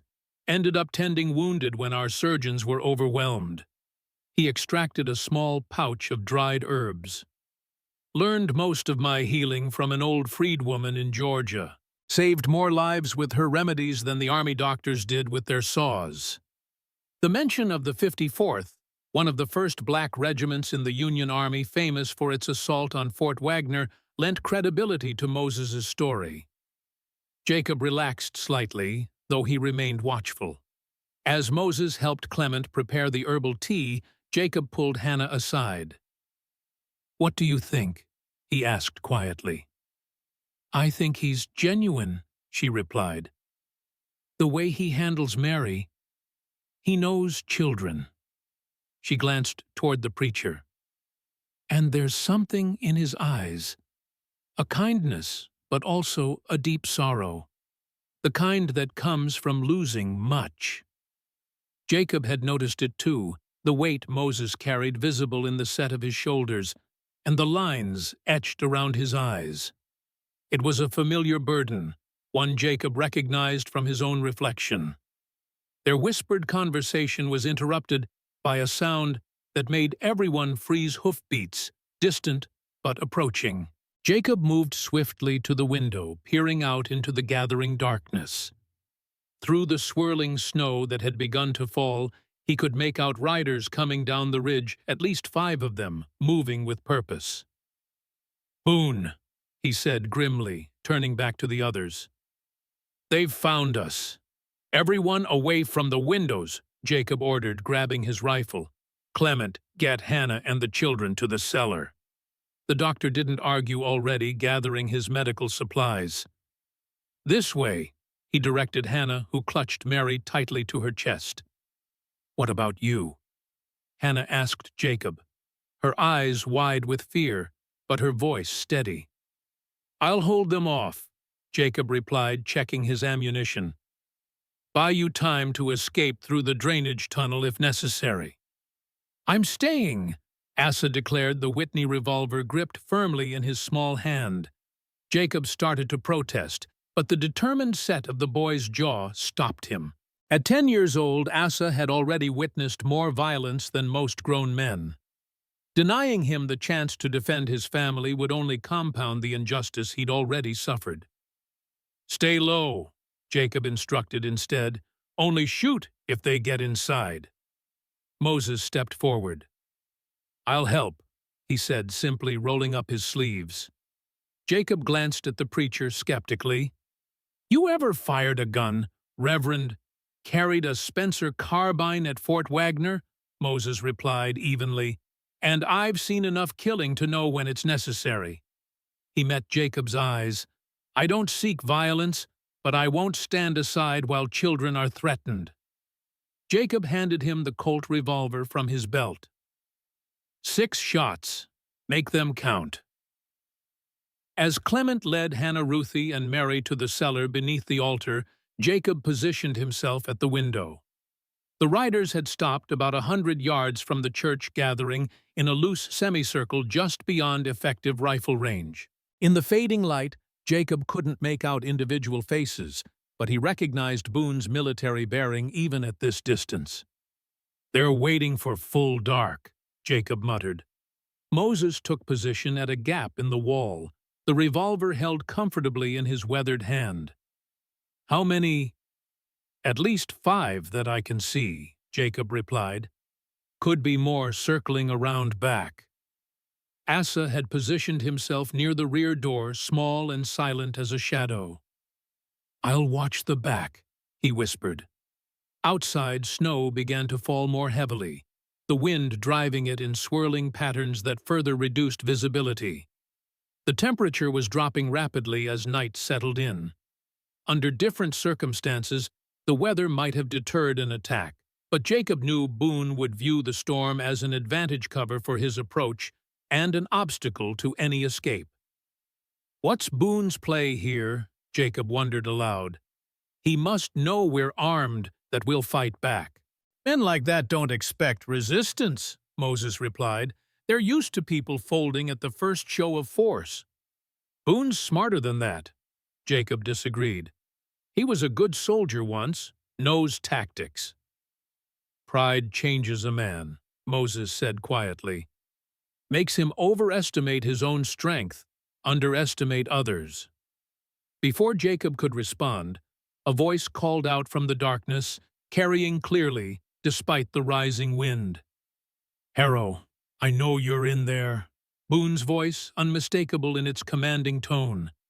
Send out the woman and the papers, and the rest of you can ride out, Boone continued. No need for bloodshed. Jacob remained silent, calculating distances and angles. From their position, Boone's men would have to cross open ground to reach the church, difficult, in the best conditions, potentially suicidal under fire. I'm counting to 10, preacher, Boone called again. Then we're coming in hard. Still, Jacob held his fire. Let them come closer. Let the darkness and snow confuse their approach. The count never reached 10. Instead, a muzzle flash lit the night, and a bullet splintered the window frame inches from Jacob's head. He ducked instinctively as more shots followed, peppering the church's weathered walls. They're trying to pin us down, Jacob called to Moses. Watch for movement on the flanks. The initial volley died away, leaving an eerie silence broken only by the wind. Jacob peered cautiously through the damaged window, struggling to see through the thickening snowfall. Shadows moved in the darkness, men advancing in a scattered line, using the weather as cover. Jacob took careful aim and fired. A cry of pain answered, followed by more gunshots from Boone's men. The church's walls, solid as they were, offered imperfect protection. Bullets punched through gaps in the chinking, sending splinters flying. From his position at the rear, Asa suddenly called out, "They're at the back door." Jacob turned just as the door burst inward, a bearded man in a heavy coat lunging through with a revolver raised. Before Jacob could swing his rifle around, Asa fired. The Whitney's report was deafening in the confined space. The intruder staggered, clutching his leg where the boy's bullet had struck. He fell heavily to his knees, his gun clattering to the floor. Moses moved swiftly, disarming the wounded man and securing the damaged door as best he could. "Good shot, boy," the preacher said to Asa, whose face was pale but determined. Outside, the attack intensified. Bullets tore through the walls and remaining windows. Jacob returned fire, steadily conserving ammunition, taking careful aim with each shot. Twice he was rewarded with cries of pain from the darkness. From the cellar below, Ruthie's frightened whimpers could be heard during lulls in the gunfire. Hannah's voice responded soothing and steady despite the chaos above. "We can't hold them off forever," Moses said, taking position at another window. "How many rounds do you have left?" "Not enough," Jacob admitted grimly. A new sound caught their attention, the crack and hiss of flames. Through the window, Jacob saw a burning torch arc through the air, landing on the church's roof. Within seconds, another followed, and another. "They're trying to burn us out," Moses observed, his voice remarkably calm. Jacob glanced up at the damaged roof, already imagining how quickly the dry, aged timber would catch. "We need to move," he decided. "Get everyone through the cellar tunnel." "What tunnel?" Moses asked. "My father built a drainage passage from the cellar to the creek bed," Jacob explained, firing another shot through the window to discourage advancement. "It's narrow, but passable. Leads out about 200 yards downhill." A section of the roof burst into flames, casting flickering orange light throughout the church's interior. Smoke began to filter down acrid and thick. "Go help them," Jacob ordered Moses. "I'll cover your retreat." The preacher hesitated. "You can't hold off that many men alone." "I don't intend to," Jacob replied. "Just long enough for you to get clear." Understanding dawned in Moses's eyes. "You're planning to surrender yourself. Draw their attention while we escape." Jacob didn't deny it. "Boone wants me as much as he wants Hannah. Old scores to settle." "That's suicide," Moses said flatly. "Maybe," Jacob admitted. "But 5 lives against 1 is simple arithmetic, Reverend." A thunderous crash interrupted their conversation as a burning section of roof collapsed near the altar. Heat and smoke intensified. Outside, Boone's men had ceased firing, apparently content to let the fire do their work. "Go!" Jacob insisted. "Get them out now!" Moses clasped Jacob's shoulder briefly, then hurried to the cellar entrance. Jacob maintained his position at the window, watching for any attempt to surround the building. The snowfall had increased to a near-blizzard wind, howling around the church's corners and driving the flames higher despite the moisture. Through the smoke and falling debris, Jacob heard activity from the cellar. Hannah's voice, Ruthie's frightened cries, Clement's calm instructions. Then Moses reappeared, his face grim. "There's a problem," the preacher reported. "The tunnel entrance has collapsed. Must have happened years ago." Jacob's heart sank. "How bad?" "Complete blockage. Would take hours to clear even with proper tools." Another section of roof gave way, sending burning timbers crashing to the floor. The heat was becoming unbearable smoke, thickening by the second. "We need another way out," Jacob said, mind racing. "The back wall. It's the weakest point. If we could create a diversion at the front." Before he could complete the thought, Hannah emerged from the cellar, Mary clutched protectively against her chest. Clement followed with Ruthie. All were coughing from the smoke. "The fire's spreading too quickly," Clement reported. "We can't stay down there." Jacob made a swift decision. "Everyone to the back wall. Stay low, below the smoke." As they moved toward the rear of the church, a shout came from outside. "Harrow, come out now, or burn with the rest of them." Boone's voice closer now, near the front entrance. Jacob turned to Hannah, his face illuminated by the hellish orange glow of the spreading fire. "Give me the land papers," he said urgently. "What? Why?" Hannah clutched Mary tighter, confused by the request. "Boone wants two things, you and those papers. I'm going to give him one to save the other." Understanding dawned in Hannah's eyes. "No," she said firmly. "I won't let you sacrifice yourself." "This isn't a debate," Jacob replied, his voice gentle but unyielding. "The papers, now." After a moment's hesitation, Hannah reluctantly reached into her bodice and withdrew a folded packet of documents wrapped in oilcloth. "These won't save your life," she warned as she handed them over. "They might buy enough time for all of you to escape," Jacob countered. He turned to Moses. "When I go out front, take them through the back. Head for the creek, then follow it west. There's a cave in the bluffs about a mile downstream. You'll be sheltered from the storm there." Moses nodded solemnly. "We'll pray for you, brother." "Save your breath," Jacob replied without rancor. "You'll need it in this cold." He moved toward the front of the church, but Hannah caught his arm. Her face, smudged with soot and illuminated by flames, held an expression Jacob couldn't immediately identify. Fear, certainly, but also something deeper, more complex. "Why?" she asked simply. Jacob didn't pretend to misunderstand. "Because you deserve a chance," he said. "All of you. And you don't." He had no answer for that.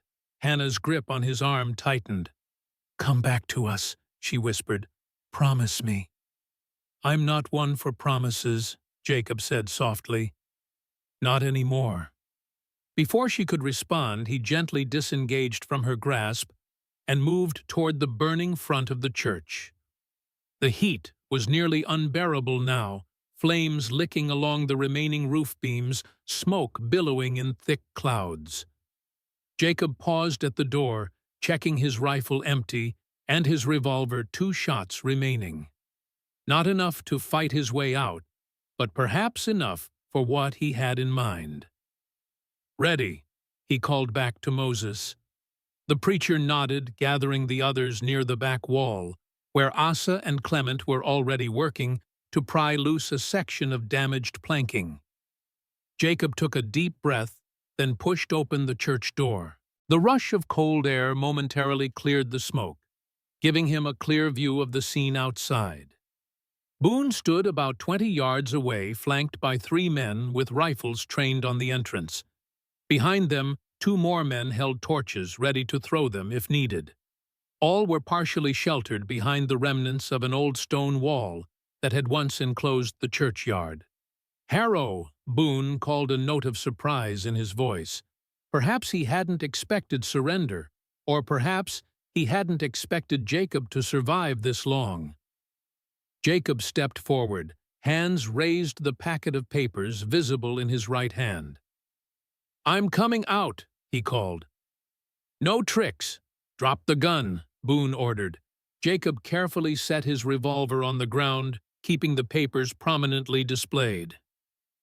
"I have what you want, Boone," he said, his voice carrying despite the wind. "The land deeds. Hannah's legal claim to Echo Valley." Even through the swirling snow, Jacob could see Boone's posture change, the slight straightening of his spine, the predatory tilt of his head. Like a wolf, scenting blood. "Bring them here," Boone commanded. Jacob took another step forward, then stopped. "Let the others go first," he countered. "The doctor, the children. They're not part of this." Boone laughed, the sound harsh in the winter night. "You're not in a position to negotiate, preacher." "These papers are," Jacob replied, holding them higher. "One spark from that burning church and Echo Valley belongs to the territorial government. Is that what you want? To start the legal process all over again with Judge Norton's involvement becoming public record?" A momentary hesitation from Boone told Jacob his shot in the dark had struck home. The connection between Boone and the judge was real and potentially damaging if exposed. "The others go free," Jacob pressed. "Then you get the papers." Boone considered for a long moment, then nodded curtly. "Fine, they can go, but the woman stays." "All of them," Jacob insisted, "or we can all burn together, papers included." As they negotiated, Jacob was acutely aware of the time-passing precious seconds that Moses needed to get the others out through the back of the church. Boone finally growled his assent. "All right, tell them to come out, slowly, where we can see them." Jacob turned slightly toward the church. "Dr. Clement," he called, praying the others were already gone. "Bring the children out. It's safe." No response came from the burning building. Jacob silently blessed Moses for understanding his plan. "They're already gone, aren't they?" Boone realized, his voice hardening. This is a distraction." Jacob turned back to face him fully. "Not entirely," he said, holding up the papers again. "These are real enough." Boone gestured sharply to his men, who immediately began spreading out, moving to flank the church. "Find them," he ordered. Jacob knew he had only seconds before they discovered the escape route. He took a calculated risk, closing half the distance to Boone in a few quick strides. "You want these?" he challenged, holding the papers toward the flames still emanating from his coat, which had caught fire during his exit from the church. "Come get them." Boone's eyes narrowed. "Kill him," he commanded. The men raised their rifles, but Jacob had anticipated the order. He dropped to the ground as shots rang out, the bullets passing harmlessly overhead.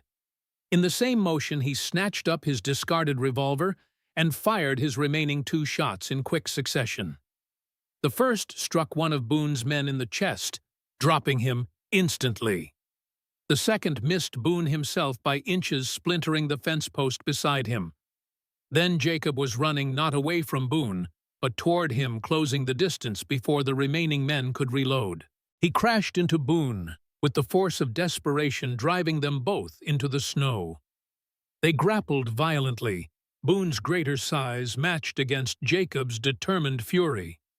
Fists connected with flesh boots kicked for purchase in the snow. The land papers scattered, forgotten in the life-or-death struggle. "Should have stayed out of it, preacher." Boone grunted, landing a powerful blow to Jacob's ribs that drove the air from his lungs. Jacob responded with an elbow to Boone's jaw that rocked the bigger man back. "Like I stayed out when you hanged Miguel Rodriguez," he gasped. "An innocent man, Boone. You knew it then, you know it now." "Law of the territory," Boone replied, his voice cold as the surrounding snow. "Strong survive, weak don't."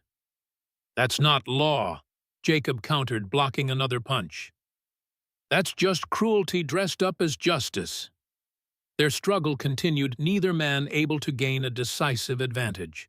Behind them, the church burned furiously, despite the snow casting their shadows in grotesque, elongated shapes across the whitened ground. Boone's remaining men had disappeared in pursuit of the others, leaving the 2 former comrades in arms to settle their score alone. Boone finally gained the upper hand, pinning Jacob beneath him, hands closing around his throat. "You always were soft, Harrow," he snarled. "Too much God, not enough backbone." Jacob's vision began to darken as Boone's grip tightened. With his remaining strength, he reached up and jabbed his thumbs into Boone's eyes. The bigger man recoiled with a howl of pain, releasing his grip. Jacob rolled away, gasping for breath, fumbling in the snow for any weapon. His hand closed around a piece of broken wood from the church, a section of pew, perhaps, or door frame. He swung it with all his strength, connecting solidly with Boone's temple. Boone collapsed, momentarily stunned. Jacob staggered to his feet, discarding the makeshift club. The landing papers lay scattered in the snow, already being covered by fresh flakes. He began gathering them, fingers numb with cold, desperate to secure them before Boone recovered. "I should have killed you years ago," Boone growled, pushing himself to his knees, blood streaming from a gash on his forehead. "After you betrayed the riders." "The riders betrayed themselves," Jacob replied, securing the last of the papers inside his coat. "Turned from justice to vengeance, became no better than the outlaws they hunted." "We were bringing order to chaos," Boone insisted. "Building something that would last." "On a foundation of fear and blood," Jacob countered. "Nothing built on that stands for long." Boone lunged suddenly, tackling Jacob back to the ground. The impact drove them both toward the burning church heat, searing their skin as they rolled perilously close to the flames. "You want to burn, preacher," Boone snarled, forcing Jacob's head toward the fire. "Like the sinners in your sermons." Jacob fought desperately, the heat blistering the side of his face. With a surge of strength born of pure survival instinct, he broke Boone's grip and scrambled away from the inferno. Boone followed, relentless in his pursuit. As they grappled again, a thunderous crack split the night. Both men looked up to see the church's steeple swaying precariously, weakened by fire and ready to collapse. Jacob reacted instinctively, diving away from the danger. Boone, a fraction slower, had only begun to move when the burning structure came crashing down. A massive beam struck him squarely, driving him to the ground beneath a cascade of flaming debris. The impact shook the earth. Jacob, though clear of the main collapse, was showered with burning splinters and cinders. He rolled in the snow to extinguish his smoldering clothes, then looked back at the devastation. Boone lay half-buried in the burning wreckage, pinned by the heavy beam. He was conscious, eyes wide with pain and fury, struggling futilely to free himself. "Help me, damn you," he gasped, reaching toward Jacob. Despite everything, Jacob hesitated. The man before him was a murderer, a tyrant who had threatened children and burned churches. Yet he was also a fellow soldier who had once saved Jacob's life at Gettysburg, pulling him to safety when Confederate fire had nearly claimed him. Such debts were not easily dismissed, even after years of enmity. Jacob approached cautiously, assessing the situation. The beam that trapped Boone was too heavy for one man to lift, especially in his exhausted state. More concerning, the fire was spreading rapidly through the debris, approaching Boone's pinned form with inexorable hunger. "If I try to move that beam, it could bring down more," Jacob said, meeting Boone's desperate gaze. "Then shoot me," Boone replied through gritted teeth. "Don't let me burn, Harrow. Not like this." Jacob's hand moved to his belt, but his revolver was gone, lost in their struggle. He glanced around for Boone's weapon, but it too had disappeared in the snow. "I've got nothing to shoot you with," he admitted. Boone's laugh was a harsh, broken sound. "God's justice is that making me die by fire after I tried to burn you out." "This isn't justice," Jacob said quietly. "Just tragedy, like everything you've touched these past years." Despite the dire circumstances, he made one attempt to shift the beam, straining with all his remaining strength. It moved slightly, but not enough. The effort left him gasping ribs, protesting sharply where Boone had struck him earlier. "It's no use," Boone acknowledged, his voice strangely calm now. The fight seemed to be draining from him as the reality of his situation set in. "Get out of here, Harrow. No sense in both of us dying."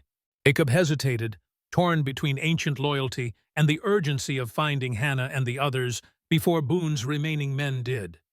"What about your men?" he asked. "They'll be back when they see the steeples fallen." "Gone after the woman and kids," Boone replied, wincing as the heat intensified. "Told them to bring her back no matter what. Said I'd meet them at the East Ridge by dawn." The information decided Jacob. Hannah, the children Moses and Clement were in immediate danger. Whatever debt he owed Boone had been paid in his attempt to save him, futile though it was. "I'm sorry it came to this," Jacob said, meaning it despite everything. Boone's eyes met his, something like understanding passing between them. "We chose our paths long ago, preacher," he said. "Now go, find them before my men do." Jacob nodded once, then turned away from the burning church, and the man trapped within its collapsing remains. The snow had eased somewhat, though the wind remained bitter. He oriented himself quickly, then set off in the direction Moses would have led the others, toward the creek, then west to the cave in the bluffs. He hadn't gone 50 yards when a gunshot rang out behind him. Jacob whirled, half expecting to see Boone somehow freed and armed. Instead, he glimpsed a figure silhouetted against the flames. One of Boone's men returned to check on his leader. The man stood over Boone's trapped form, a pistol in his hand, smoke curling from the barrel. A mercy-killing, Jacob realized. Boone's final escape from the encroaching flames. The man looked up, spotting Jacob in the darkness. For a moment, their eyes met across the distance.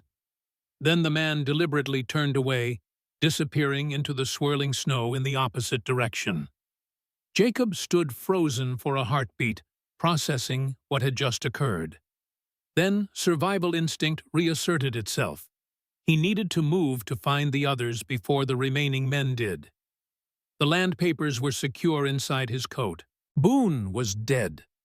But the danger hadn't passed, not while armed men still hunted Hannah and the children through the winter night. Jacob set off at a stumbling run, following the barely visible tracks that led toward the creek. His left leg, with its old Gettysburg wound, protested sharply with each step. His lungs burned from smoke inhalation. Blood from a dozen minor injuries frozen in crusty patches on his skin.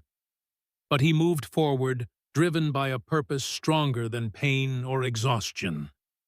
For the first time in years, Jacob Harrow was fighting for something beyond mere survival, for people who needed him, for a future that might hold more than solitude and bitter memories.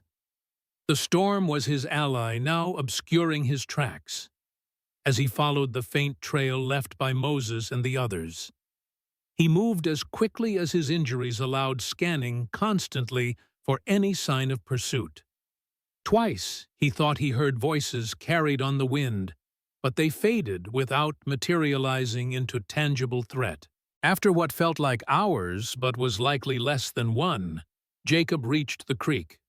Its surface was partially frozen, dark water gurgling beneath a crust of ice. The tracks led along its bank as expected, heading west toward the bluffs that rose like shadowy sentinels in the distance. He followed hope rising as the trail remained clear enough to track, despite the falling snow. They had passed this way not long ago. He might catch them before they reached the cave, warn them about Boone's men, help protect them during the vulnerable journey. Then, as he rounded a bend in the creek, Jacob froze. Ahead, clearly visible against the snow, lay a small figure face down on the ground. Jacob's heart seized as he raced toward the prone figure. Relief flooded through him as he drew closer. Not a child, but a bundle of clothing dropped in haste. He recognized Ruthie's scarf, now half buried in snow. He snatched it up, searching for tracks. They continued westward, more hurried now, less careful. Signs of flight rather than careful retreat. Something had spooked them, forced them to move faster, despite the danger of leaving a clearer trail. Jacob quickened his pace, ignoring the protests of his battered body.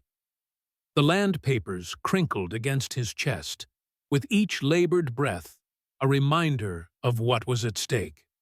The creek curved sharply ahead, disappearing into a narrow ravine flanked by limestone bluffs.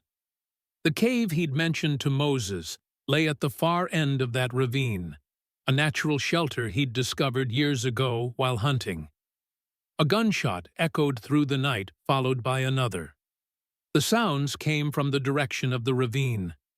Jacob abandoned caution, breaking into a staggering run. His boots slipped on the icy creek bank, sending him crashing to his knees more than once. Still, he pushed forward, drawing his hunting knife, the only weapon he had left. As he entered the ravine, the wind's howl intensified, channeled between the rocky walls. Snow swirled in disorienting patterns, reducing visibility to mere yards. Jacob slowed, moving more cautiously now, alert for any movement. Another shot rang out closer this time, followed by a man's cry of pain. Not Moses. The voice was younger, harsher. One of Boone's men. Jacob crept forward until he could make out figures in the swirling snow, 3 men taking cover behind boulders, firing toward the cave entrance about 40 yards ahead.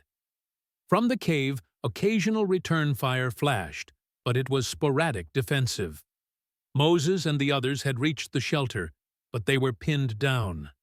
And from the infrequency of their shots, they were likely running low on ammunition. Jacob assessed the situation quickly. The men were focused entirely on the cave, unaware of his approach from behind.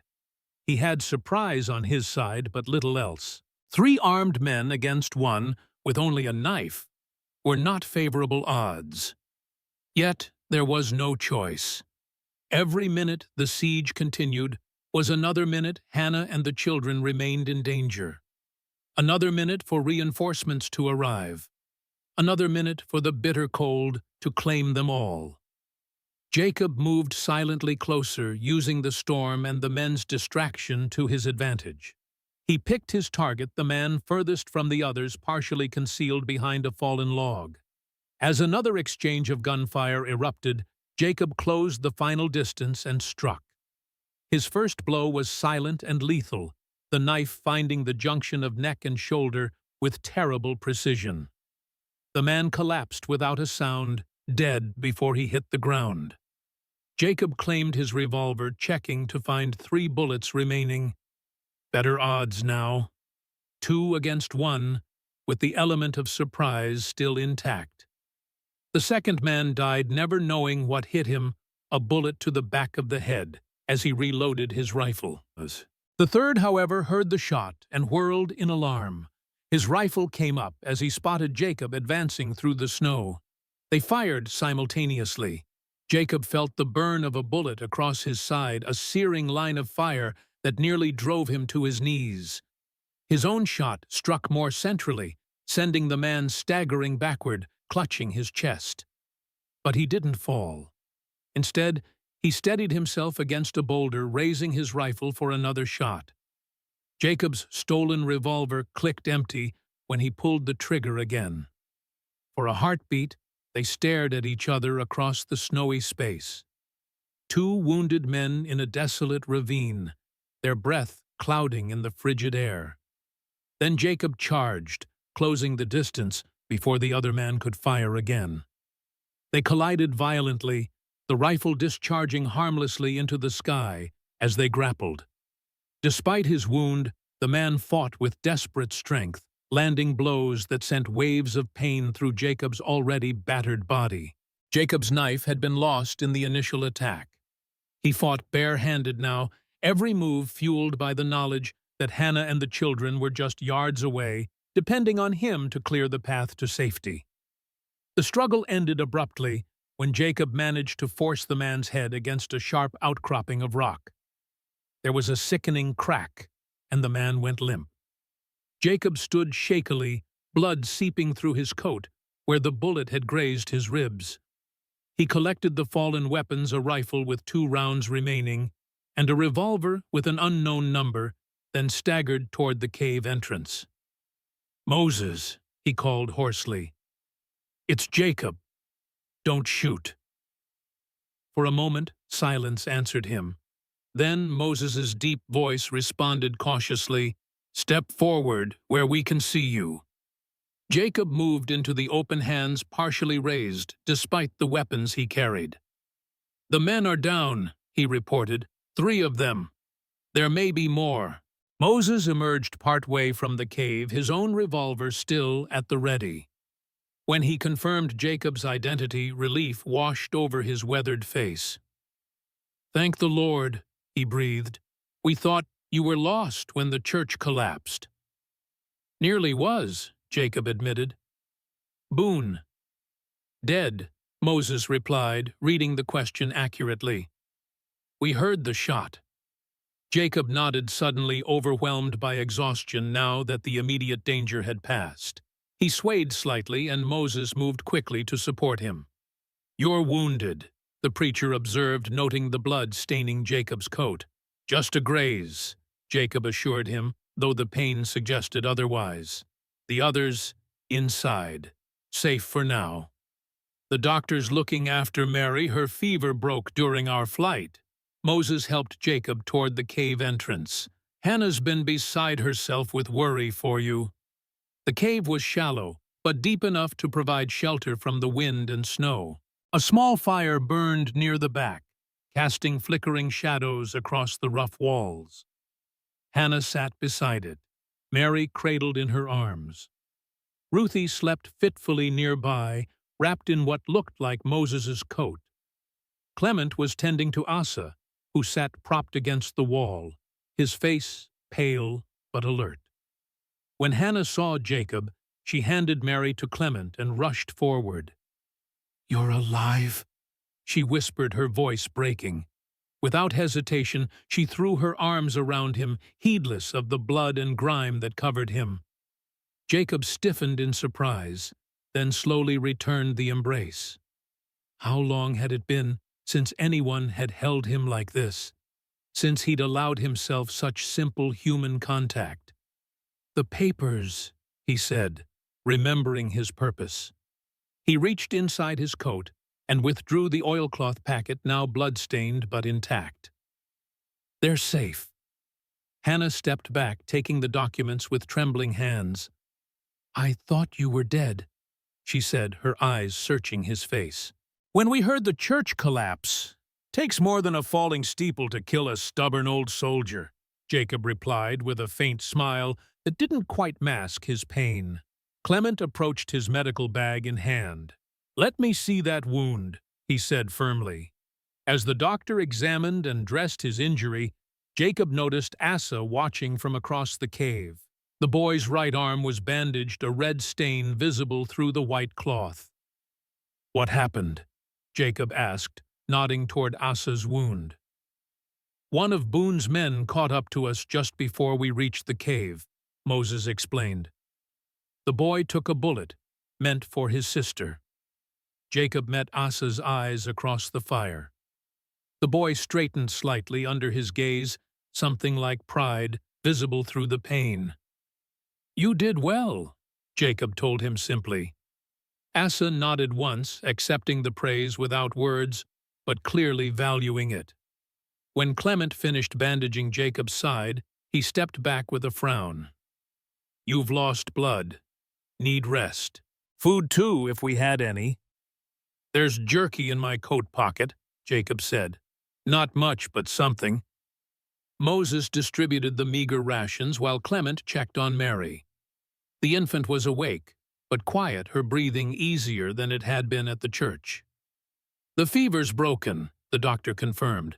"She's not out of danger yet, but if we can keep her warm and continue the medicine—" "We will," Hannah said with quiet determination. Jacob leaned back against the cave wall, fatigue washing over him in waves.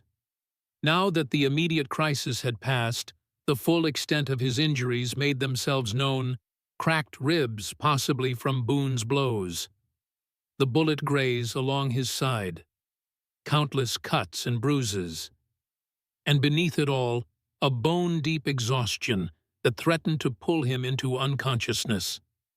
"What now?" Moses asked, settling beside him. Boone may be gone, but his men aren't all accounted for. 5 at the church, Jacob recalled. 3 here. That leaves at least 7 unaccounted for, assuming Sam's information was accurate. And they'll be looking for us, Hannah added, rejoining the conversation. For me, specifically. For these. She held up the land papers. Dawn's only a few hours away, Clement observed. We can't stay here much longer. Once it's light enough to track properly. Jacob forced himself to think clearly, despite his exhaustion. Laramie's closest, but that's where Boone recruited. Not safe. My place is safer, Clement suggested. It's further, but I have supplies medicine for Mary. How far? Moses asked. 30 miles, the doctor replied. 2 days in these conditions. Jacob shook his head. Too exposed for too long. We need somewhere closer. Somewhere unexpected. A memory stirred something Boone had said during their final confrontation. East Ridge by dawn. His men had a rendezvous point, which meant they wouldn't be conducting a thorough search until morning. We go back, Jacob decided. And back, Hannah echoed, confused. To the church, it's destroyed. To my cabin, Jacob clarified. It's the last place they'll look now. They've already searched it once and found it empty. Moses frowned. It's risky. If they decide to check again, everything's risky, Jacob countered. But the cabin has supplies, shelter, defensible position. And it's closer than Laramie. We can make it by noon, if we push hard. Clement considered the suggestion. The baby would do better in a proper shelter, he acknowledged. And I left most of my medical supplies there. What about Boone's men? Hannah asked, her voice tight with worry. The ones still out there. They'll be scattered confused, Jacob replied. With Boone dead, their chain of command is broken. Some may continue the hunt, but others will cut their losses. He looked around the group. It's a gamble, but our best option. After some discussion, they agreed. They would rest for 2 more hours, then set out before dawn. The storm was easing, which would make travel easier, but would also improve visibility for any pursuers. As the others settled to rest, Hannah brought Mary to sit beside Jacob. The infant was awake, her tiny face no longer flushed with fever. She regarded Jacob with solemn eyes that seemed far older than her few weeks of life. She's stronger than she looks, Hannah said softly, adjusting the blanket around the baby. Like her mother, Jacob observed. Hannah smiled faintly. I wasn't always strong. Before Jeremiah died, I was protected, sheltered. I'd never known true hardship. Her smile faded. I've learned much since then. They sat in companionable silence for a while, the only sounds the crackling of the small fire and the occasional whistle of wind at the cave entrance. Why did you come back for us? Hannah asked finally. At the church. You could have escaped with the papers. Taken them to a marshal, let the law handle Boone. Jacob considered the question carefully. The law out here is flexible, he said. Especially with men like Judge Norton involved, the papers alone might not have been enough. He paused.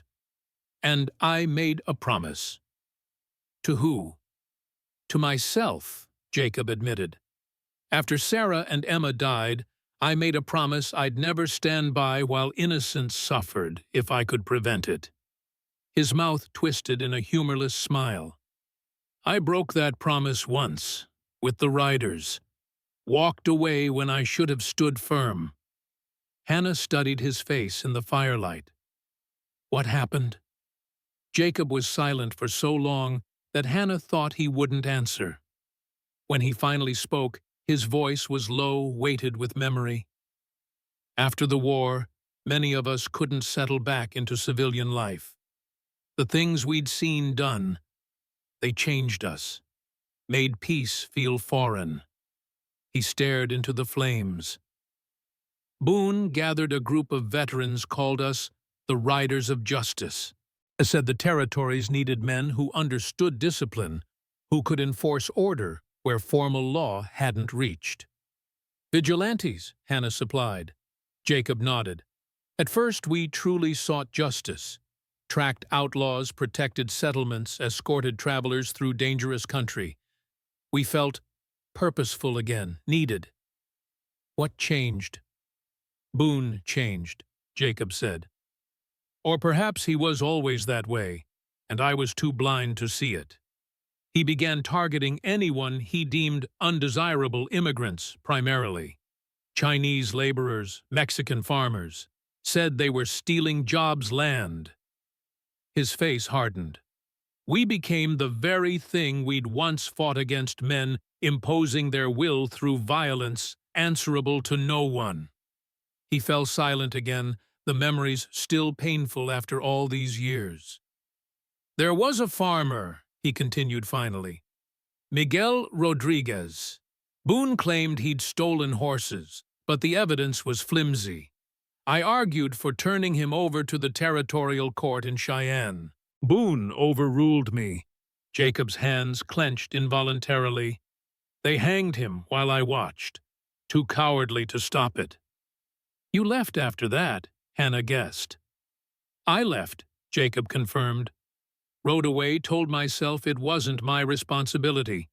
Hid in these mountains with my guilt and my memories. His eyes met hers. I won't make that mistake again. Hannah reached out, covering his clenched hand with her own. You didn't this time, she said softly. You stood against him. Saved us. Doesn't erase the past, Jacob replied. No, Hannah agreed. But it honors it. Gives meaning to the loss. Before Jacob could respond, Moses approached from his position near the cave entrance. Storm's breaking, the preacher reported. Moon's visible now. We should prepare to move. They roused the others, gathering what few supplies remained. Clement checked Mary once more, administering another dose of medicine, before Hannah wrapped her securely against the cold. The journey won't be easy, Jacob warned as they prepared to leave. 10 miles through snow in darkness. We'll need to move quickly, but carefully. Asa, despite his wounded arm, insisted on walking under his own power. Ruthie, still half asleep, was bundled in extra layers of clothing. Moses would carry her when she tired. As they exited the cave, Jacob scanned the ravine for any sign of movement. The 3 bodies of Boone's men lay where they had fallen, already dusted with fresh snow. He collected their weapons and ammunition, distributing them among the adults.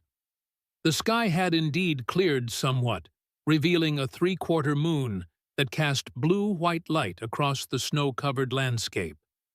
The wind had died to a gentle whisper, and the temperature, while still well below freezing, no longer carried the bitter edge that could freeze exposed skin in minutes. We follow the creek back to where it meets the trail, Jacob instructed, then north to the cabin. Stay close, watch for signals, and make as little noise as possible. They set off in single file, Jacob leading Moses, bringing up the rear. Progress was slow but steady, each step carrying them closer to safety, or so they hoped. By the time they reached the trail junction, the eastern sky had begun to lighten. Dawn was approaching, and with it, increased danger of discovery. Jacob set a faster pace, pushing the group as hard as he dared, considering their various injuries and exhaustion. They were perhaps 2 miles from the cabin when Clement, who had been watching their back trail, whispered urgently, "Riders!" Jacob turned, squinting into the gathering light. In the distance, 3 horsemen were visible, moving along the trail they had just traveled. Whether they were following their specific tracks or simply patrolling was unclear, but the danger was immediate either way. "Into the trees!" Jacob ordered, guiding the group off the trail and into the denser pine forest that flanked it. "Stay low, move quickly." They pushed through the snow-laden undergrowth branches, whipping at their faces as they hurried deeper into the cover. Behind them, The sound of hoofbeats grew louder, then slowed. "They've seen our tracks leaving the trail," Moses murmured. Jacob nodded grimly. No way to hide their path through fresh snow. "Keep moving," he urged. "The cabin's not far." They increased their pace to something just short of a run, Hannah clutching Mary tightly to her chest, Ruthie being half-carried by Moses. Asa kept up admirably, despite his wound, his young face set in determination. The riders had definitely spotted their trail now. Shouts echoed through the forest, followed by the sound of horses crashing through underbrush. "There!" Clement pointed ahead, where the outline of Jacob's cabin was just visible through the trees. They broke from the forest edge into the cleared area around the structure, racing for the door. Jacob reached it first, throwing it open and ushering the others inside. As Moses entered last with Ruthie, a shot rang out from the tree line. "Get down!" Jacob shouted, slamming the door closed and dropping to a crouch beside the window. Through the frost-edged glass, he could see the three riders emerging from the forest, rifles raised. Two remained mounted, while the third dismounted, advancing cautiously toward the cabin. "Jacob Harrow," the man called. "We know you're in there. Send out the woman and the papers, and the rest of you can leave." "Norton's men," Clement whispered from his position beside the door. "I recognize the one in front works as a bailiff in the judge's court." Jacob checked his ammunition, 5 rounds in the revolver, 2 in the rifle he'd taken from Boone's man. Not enough for a prolonged fight. "How many bullets do you have?" he asked Moses. 3 in the revolver," the preacher replied. "That's all." Hannah had positioned herself in the corner furthest from the windows, sheltering Mary and Ruthie with her body. Asa crouched nearby, the Whitney revolver clutched in his good hand. "What do we do?" Hannah asked, her voice remarkably steady, given the circumstances. Jacob considered their options. They were outnumbered, low on ammunition, and had wounded and children to protect. Yet surrender meant certain death or worse. "We negotiate," he decided. "Buy time." He moved to the window, staying low, but making himself visible enough to be seen. "What guarantee do we have that you'll let anyone go?" he called back. The dismounted man, the bailiff, stepped forward. "Judge Norton's word," he replied. "He just wants what's his by right." "Nothing here belongs to Norton," Jacob countered. "The ranch is legally Hannah Grace's property. The papers prove it." "Papers can be disputed," the bailiff argued, "especially when signed under duress. The judge is willing to be generous. Let the woman and children go to Laramie with safe passage. All he wants is the documentation." Jacob glanced at Hannah, who shook her head firmly. They both knew what would happen if the papers were surrendered. Norton and his allies would seize Echo Valley, and Hannah would have no legal recourse. "We need time to discuss your offer," Jacob called, stalling. "You have 5 minutes," the bailiff responded. "Then we come in shooting." Jacob turned back to the others. "They're lying," he said quietly. "If we give up the papers, they'll kill us all to eliminate witnesses." "What choice do we have?" Clement asked, his normally confident demeanor shaken. "We're trapped, outnumbered." "Not necessarily," Moses interjected. "While you were unconscious at the cave, Hannah showed me the papers. There's something you should know." All eyes turned to Hannah, who nodded grimly. "The deed to Echo Valley isn't the only document in that packet," she explained. "There's also a letter from Judge Norton to Jeremiah, dated 2 weeks before his death. In it, Norton proposes a scheme to force small ranchers off their land using falsified tax records." "Evidence of corruption," Jacob realized. "More than that," Hannah continued. "Conspiracy, fraud, possibly murder. Jeremiah was gathering evidence against Norton and Boone when he fell ill. He suspected they might have poisoned him." This revelation cast everything in a new light. The papers weren't just legal documents, they were potential dynamite that could destroy Norton's career and freedom. "That's why they've been so determined to find you," Clement said, understanding dawning. "It's not just about the ranch. It's about survival," Jacob agreed. "For them as much as for us." A plan began to form in his mind, desperate perhaps, but with a chance of success where simple resistance offered none. "Norton doesn't know what we have," he reasoned. "He thinks it's just the deed. If we could get that letter to the right authorities—" "The territorial governor," Clement suggested immediately. "He and Norton have been at odds for years. He'd act on solid evidence of corruption." "Cheyenne's 100 miles from here," Moses pointed out. "Laramie has a telegraph office," Jacob countered. "We could send word request immediate assistance." "They'd intercept any messenger," Hannah objected. "Not if they didn't know one was sent," Jacob replied, his plan taking clearer shape. "We need a diversion." Outside, the bailiff's voice called again. 3 minutes left, Harrow." Jacob moved swiftly to the loose floorboard beneath his bed, prying it up to reveal a small cache he'd hoped never to use again, his service revolver from the war fully loaded, and a small box of ammunition. "I'll go out," he said, checking the weapon. "Claim to have the papers." While they're focused on me, Moses slips out the back with the actual documents and makes for Laramie. "They'll kill you," Hannah protested. "Not immediately," Jacob replied. "They'll want to verify the papers first. By the time they realize they've been deceived, Moses will have reached Laramie." "It's suicide," Clement stated flatly. "It's our best chance," Jacob countered. "Unless anyone has a better idea." Silence met his question. The hard truth was that their options were severely limited. "I should be the one to go," Hannah said suddenly. "I'm who they want. They might hesitate to harm a woman." "No," Jacob and Asa said simultaneously. "We need another way," Moses insisted.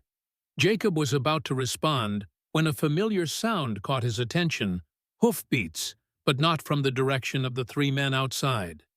These came from the north, from the direction of Laramie. He moved cautiously to the side window, peering out toward the sound. His eyes widened at what he saw. "Riders," he reported. "At least a dozen, coming fast." "More of Norton's men?" Clement asked anxiously. Jacob continued watching as the new arrivals came into clearer view. "No," he said, a note of disbelief in his voice. That's Marshal Taylor at the front, and those look like deputies with him." Hope, fragile but real, bloomed in the cabin. "How?" Hannah breathed. "Who could have sent for them?" The answer came when Jacob spotted a familiar figure riding beside the marshal, Sam Blackwood, the old trapper who had given him the Elkshorn route for Mary. "Sam," Jacob said, understanding dawning.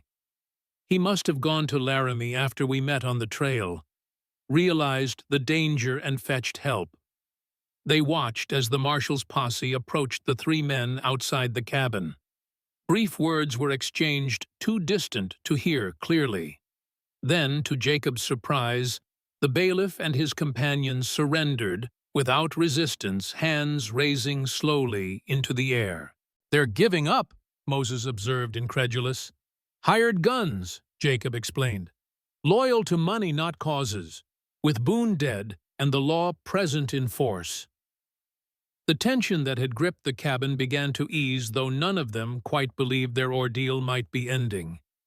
They watched as Marshal Taylor's men disarmed and secured the 3 riders, then approached the cabin. "Jacob Harrow," Taylor called. "It's Marshal Taylor from Laramie. You and your companions can come out. It's safe now." Still cautious, Jacob opened the door slowly, rifle ready just in case. But there was no deception. Taylor stood before the cabin with 12 deputies, while the bailiff and his companions sat disarmed on their horses under guard. "Marshal," Jacob acknowledged, lowering his weapon slightly. This is unexpected. Taylor, a grizzled veteran of frontier law enforcement, nodded grimly. Got word from Blackwood that you and the Grace woman were in danger. Said Boone Mallory had formed a gang calling themselves Riders of Justice and were hunting you. He glanced at the captured men. Found these three planning an ambush. They surrendered quick enough when they saw our numbers. Boone's dead, Jacob informed him. Killed when the old church collapsed during the fight. Taylor nodded, unsurprised. Blackwood mentioned you might be headed there. We found the ruins on our way here. Saw the body. He studied Jacob's battered appearance. Looks like you've been through hell. Something like that, Jacob agreed. The others had emerged from the cabin now, Hannah carrying Mary Moses supporting Ruthie Clement, checking Asa's bandaged arm. Taylor's eyes widened slightly at the sight of them, especially the children. Mrs. Grace, he greeted Hannah formally. I've heard much about your situation. Judge Norton has been making some serious claims regarding your husband's property. Hannah straightened, meeting the marshal's gaze directly. I have documentation proving my legal ownership, she said, and evidence of conspiracy between Norton and Boone Mallory to seize land illegally throughout Echo Valley. Taylor's eyebrows rose. That's a serious accusation. With serious evidence to support it, Hannah replied, nodding toward the papers Jacob still carried. The marshal considered this, then made a decision. I'd like to see that evidence, he said, and then I think we all need to have a conversation with the territorial governor. As Taylor's men secured the area and tended to their various injuries, Jacob found himself standing apart, watching the activity with a strange sense of detachment. After days of desperate struggle, the sudden presence of law and order seemed almost unreal. Hannah approached Mary, sleeping peacefully in her arms. It's over, she said quietly. Thanks to you. Jacob shook his head. Thanks to Sam, he corrected. And Marshal Taylor. They wouldn't have come if you hadn't fought for us first, Hannah insisted. If you hadn't taken us in that night. Jacob had no response to that. His actions had seemed inevitable at the time, each step following naturally from the one before. From the moment Hannah had knocked on his door, had he ever truly had a choice? What happens now? He asked instead. The marshal wants us to travel to Cheyenne, Hannah replied, to present the evidence to the governor directly. He's sending for a wagon to transport us. Jacob nodded. It made sense. The territorial capital was the safest place for Hannah and the children until Norton's influence was neutralized. You'll be safe there, he said. Can start rebuilding your life at Echo Valley once Norton's dealt with. Hannah studied his face. And you, what will you do? Jacob hadn't thought that far ahead. Returned to his solitary existence after everything that had happened, the prospect held little appeal. I don't know, he admitted. Come with us. Hannah said the word simple, but weighted with meaning. To Cheyenne, and after, to Echo Valley if you want. Jacob looked at her in surprise. You'd want that. The children need you, Hannah said softly. Asa looks up to you. Ruthie trusts you. She hesitated. And I've come to depend on your strength. The admission clearly cost her something. Hannah Grace was not a woman accustomed to acknowledging dependency of any kind. Before Jacob could respond, Moses joined them, his weathered face serene despite the trials of the past days. The marshal says we'll leave for Cheyenne tomorrow, the preacher reported. Once everyone's had a chance to rest and recover a bit. Jacob nodded acknowledgement, still processing Hannah's invitation. Moses glanced between them, a knowing look in his eyes. I've been thinking, he said casually. That old church of your father's, the foundation's still solid despite the fire. I suppose, Jacob agreed, wondering at the change of subject. People in these parts could use a place of worship, Moses continued, and a community gathering point, somewhere to find shelter in storms both literal and figurative. Jacob began to see where the preacher was heading. "You thinking of rebuilding it?" "With help," Moses confirmed. "These hills have good people scattered through them, folks like Sam Blackwood, like the families who'll return to Echo Valley once Norton's gone." He paused. "They need a shepherd, Jacob." "I left that life behind," Jacob said, though with less conviction than he might have a week ago. "Did you?" Moses asked gently. "Or did you just lose your way for a time? Many have after seeing what war shows of man's capacity for cruelty." Hannah shifted Mary to her other arm, her eyes never leaving Jacob's face. "Your father built that church after loss," she said quietly. "Perhaps it's meant to rise again for the same reason." Jacob looked between them, these two people who had entered his life so suddenly and changed it so completely. Then his gaze moved to the others, Asa sitting proudly as Clement rebandaged his wounded arm. Ruthie sleeping peacefully for the first time in days. Marshall Taylor and his men bringing order where chaos had reigned. And finally, to Mary, tiny face relaxed in sleep, unaware of how close she had come to death, or of the sacrifices made to ensure her survival. A new life full of possibility untainted by the past. "I'm not the man I was," Jacob said finally. "Not the preacher who left Pennsylvania all those years ago. Not sure I can find those certainties again." "Perhaps you're not meant to," Moses suggested. "Perhaps you're meant to find new ones, deeper ones tempered by experience." Hannah's free hand found Jacob's, her fingers intertwining with his. "You don't have to decide now," she said. "Just come with us. See what might be possible." Jacob looked down at their joined hands, then up at the vast Wyoming sky, now clear and blue after the storm. Somewhere in that expanse he thought he could almost hear Sarah's voice, and Emma's laughter, not as ghosts haunting him, but as memories blessing him, giving him permission to live again. "All right," he said simply. "I'll come." The decision felt neither momentous nor trivial.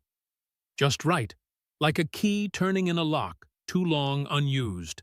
Whatever lay ahead, rebuilding the church, helping restore Echo Valley, creating a new kind of family from the broken pieces of old ones, he would face it with these people who had somehow become his own. In the hills where mercy had taken root in stone and snow and fire.